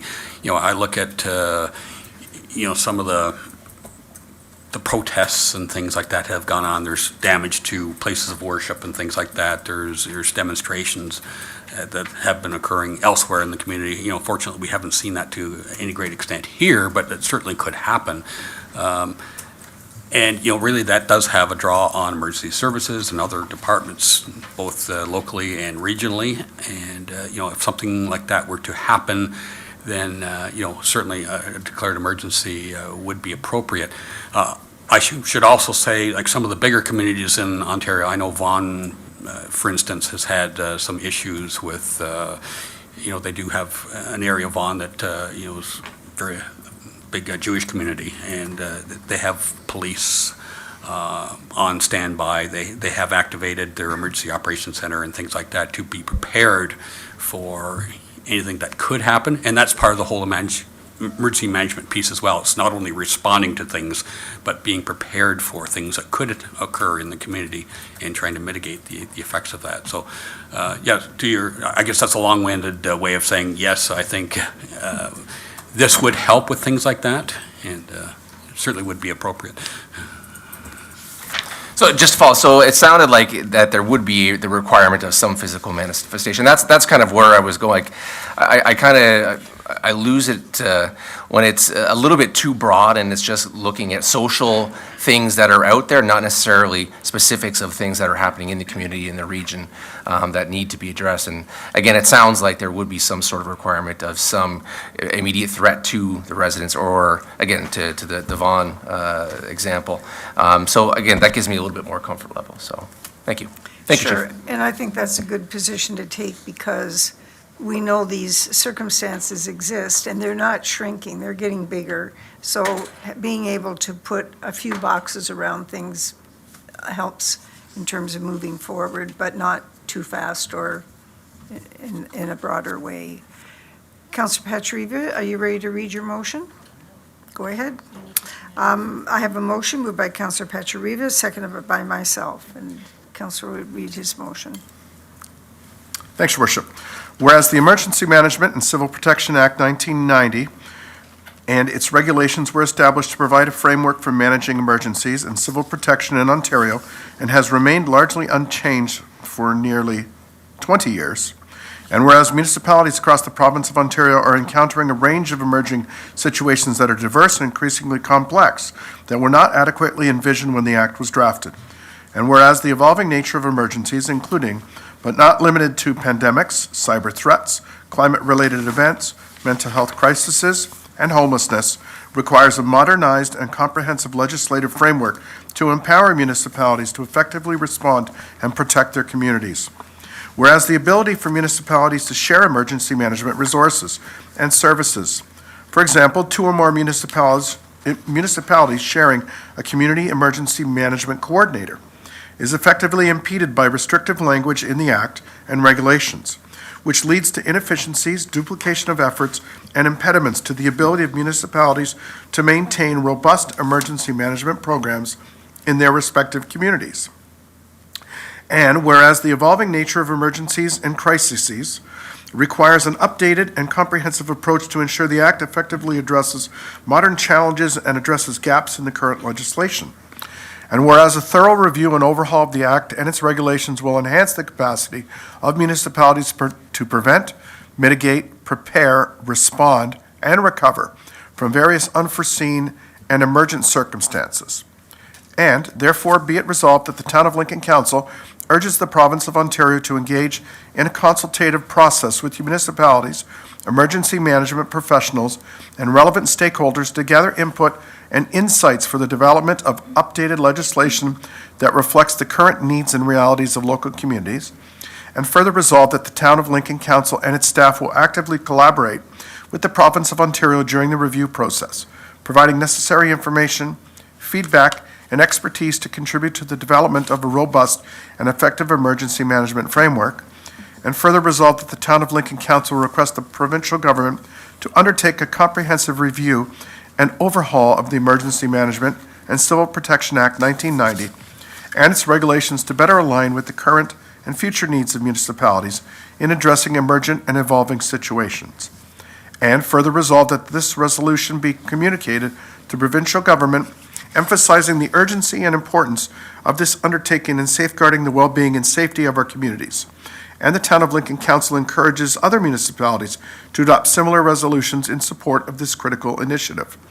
And further resolved that a copy of this resolution be circulated to the Premier of Ontario, the Minister of Municipal Affairs and Housing, and Treasury Board Secretariat, and Minister of Small Business and Red Tape Reduction, Niagara 4 MPs, Niagara 4 MPPs, the Association of Municipalities of Ontario, AMO, the Federation of Canadian Municipalities, FCM, the Regional Municipality of Niagara, and the 12 local area municipalities in Niagara.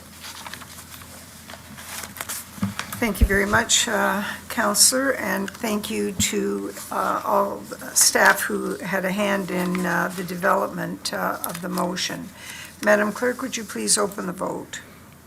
Thank you, and that's open.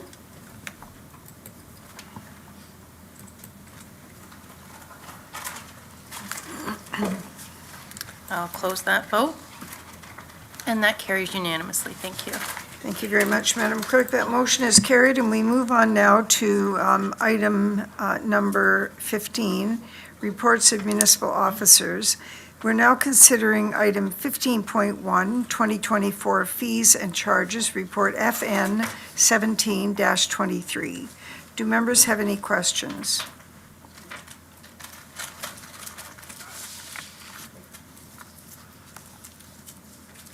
I see no questions. I have a motion moved by Councillor Reimer and seconded by Councillor Russell.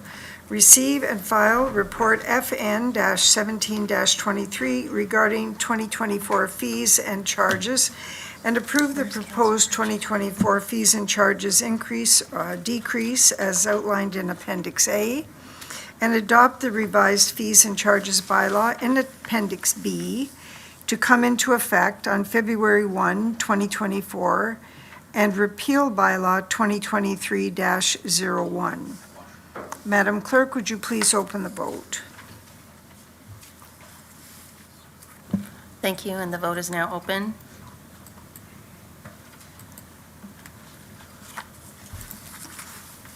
We'll close that vote. That carries. Thank you. We're now considering item 15.2, Mayor's Report. And I have a few items that, as this is the last meeting of 2024, last council meeting of 2024, I want to thank all members of council for the exemplary work that has been done this year.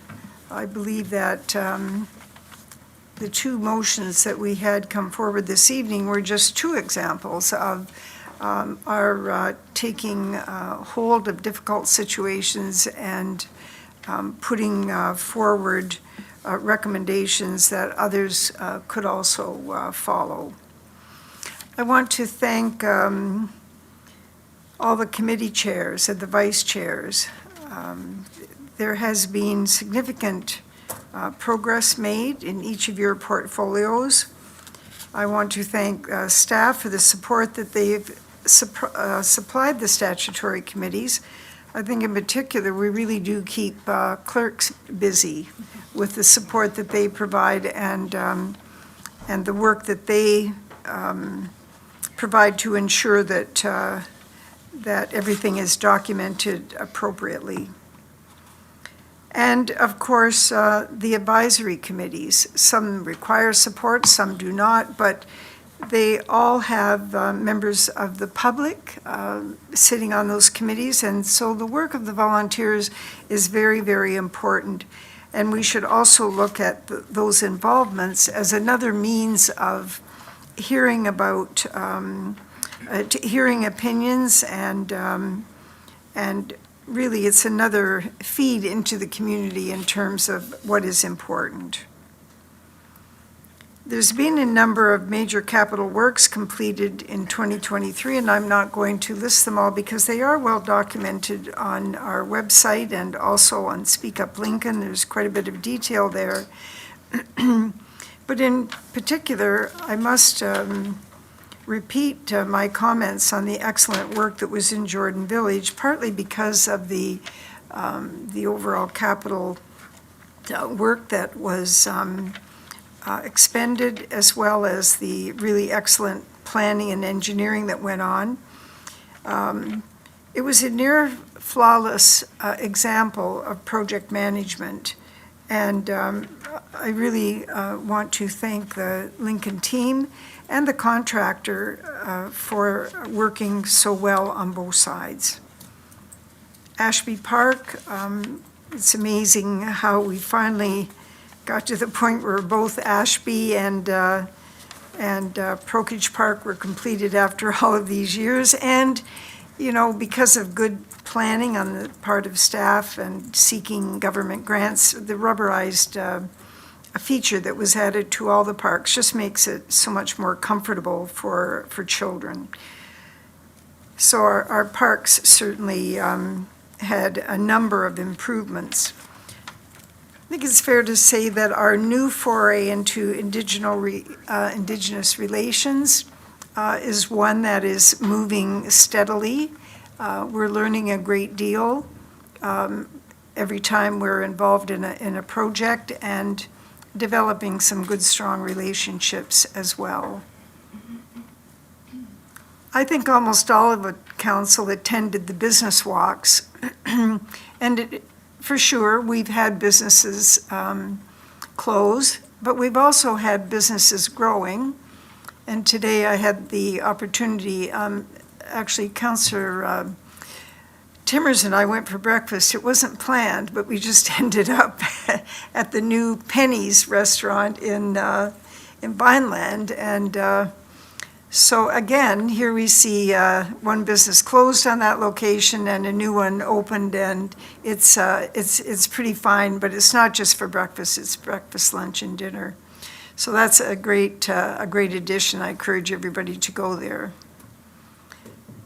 Youth Skills certainly didn't take a back seat during this year. There was a considerable grant that came forward, and we continued to work in that area. And certainly it has been a priority of this council for over 2 terms now, that we engage in youth development and the encouragement of the youth in our community. I want to thank all of the crossing guards. I ran into 2 of them at the grocery store today, and I was getting a quick update on how things were at some of the locations. But they play a very pivotal role in the safety of our youth. It's not the warmest job on some days. They're very committed, and I thank them all for their commitment. We're certainly going to see more public service improvements in 2024. And I want to thank our internal staff for the really exemplary job that was done on evaluating customer service, and then developing a program that could be evaluated as time went on.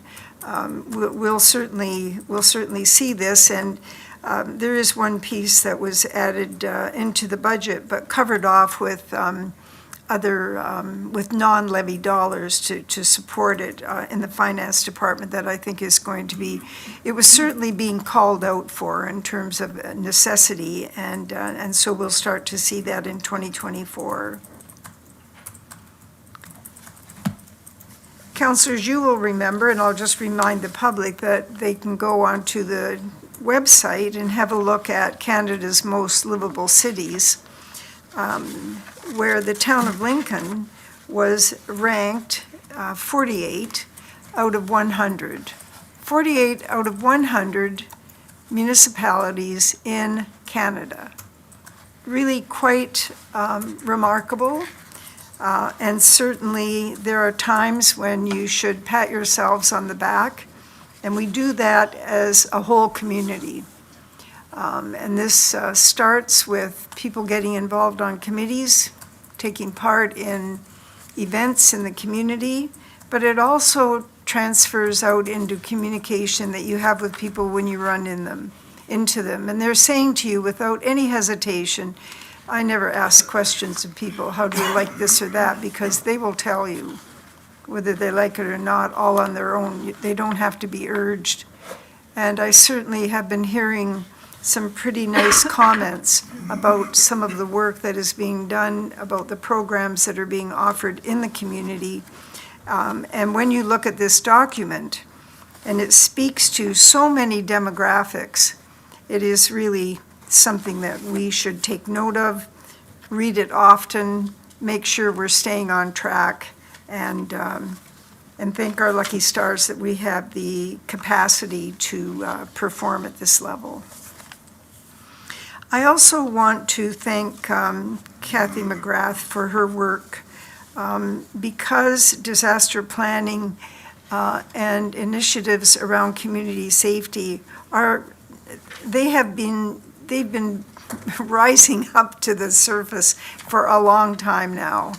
And I'm very pleased, Chief, that you yourself take this very seriously, but also for us to have a shared staff member who can assist not only us, but also all of West Niagara in this regard. Thank you very much, Kathy. You provide great leadership for us, and we all appreciate it. Tomorrow, Minister Michael Ford is going to be coming into the area. I'll be meeting with him about 12:30 at the museum, and that's just for your information.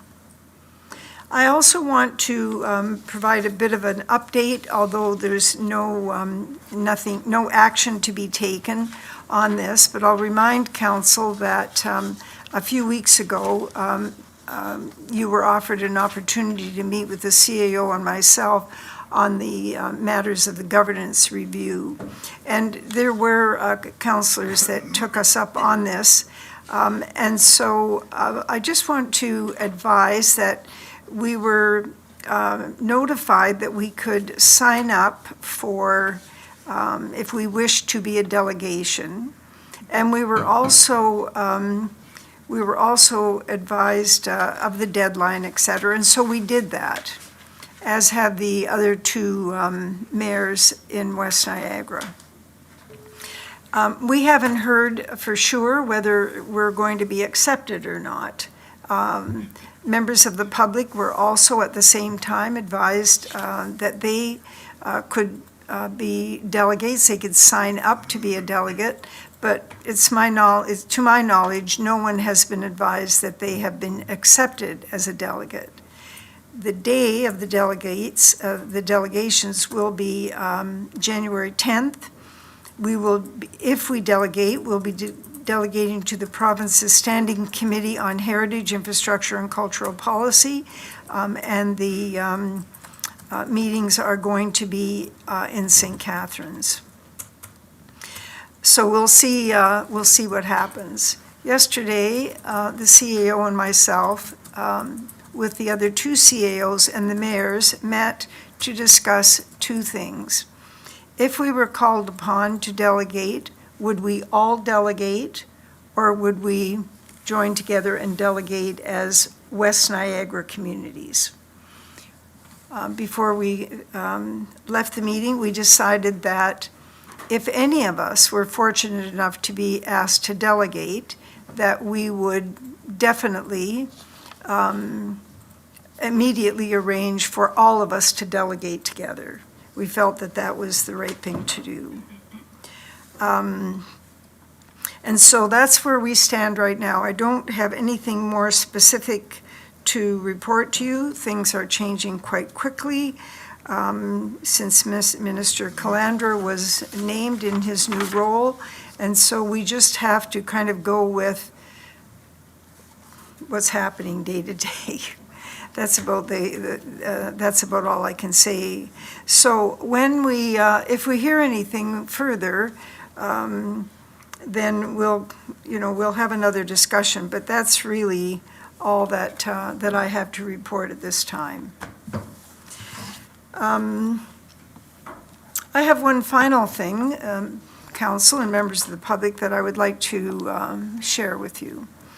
And that is that Michael Kirkopoulos, who is our CAO, has been the CAO in the town of Lincoln for 8 years, as of Thursday. And this is certainly something to take note of, at a time when CAOs don't stay in communities very long.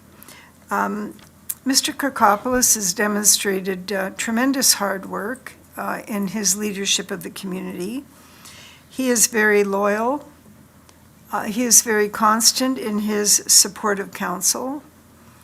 He has a very authentic approach to public engagement, which many people have appreciated and have had the benefit of. No problem seems to be too large for a solution of some sort or another. Recently, his leadership, along with the support of our treasurer, he delivered an excellent budget to council. And I want to thank Mr. Kirkopoulos for his 8 years of service and acknowledge his loyalty to this municipality. I believe that many members of the community that have had the occasion to work with him would be in complete agreement. So that is the end of my report this evening. Thank you very much, members of council.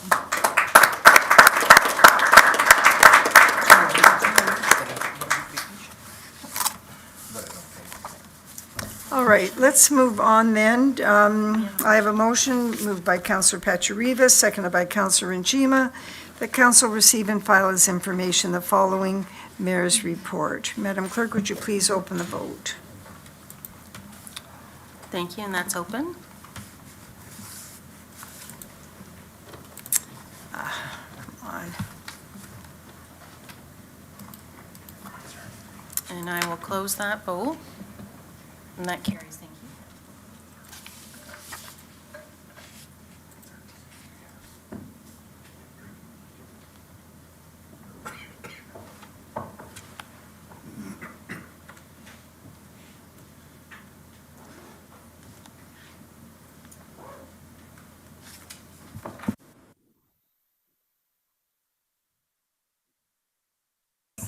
Thank you very much, Madam Clerk. That motion is carried.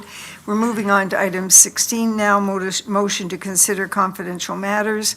We'll now consider agenda item 16, and the motion is to consider confidential matters. Before I read the motion and we motion to move into close, I'd like to explain what will happen for those watching this meeting online. We have no members of council who are online. And so I don't need to read this, do I, Madam Clerk? No. Yes, you do. You do. Yeah, Okay. because we are turning off the live. Oh, yes, all right. At the point when we go into closed session, the clerk will be turning off the live webcast during the closed portion of the meeting. And once we've completed the closed portion of the meeting, we will resume with the live webcast and carry on with the public portion of the meeting, and we'll read the motions in public session. Madam Clerk, would you please conduct the closed session statement? No, we don't need that. That's the part we don't need. Madam Clerk, could we have the motion? Thanks, Madam Mayor. And so I'll just go ahead and read this. It's moved by Councillor Timmers, seconded by Councillor Russell. Under Section 239 of the Municipal Act, notice is hereby given that council adjourned to closed session in order to address items 16.1 and 16.2 as follows. Pursuant to Section 239, Section 2C, a proposed or pending acquisition of land by the municipality as it pertains to Beamsville District Secondary School, BDSS. And the other item, pursuant to Section 239, Section 2B, personal matters about an identifiable individual, including municipal or local board employees, as it pertains to the Niagara Transit Commission Public Advisory Committee. And I'll go ahead, Madam Mayor, and open that vote. Thank you.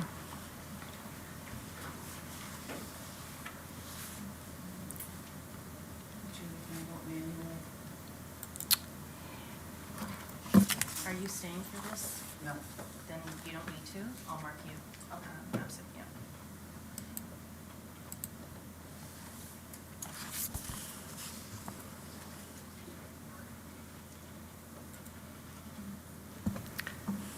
Madam Mayor, that carries. Okay. For those staff members that are going to be leaving, I just want to remind you that we're all going to be gathering in my office, in the mayor's office after. No. Don't be saying that. We're not open. We're We're in, still live. We are still live. okay. Yes.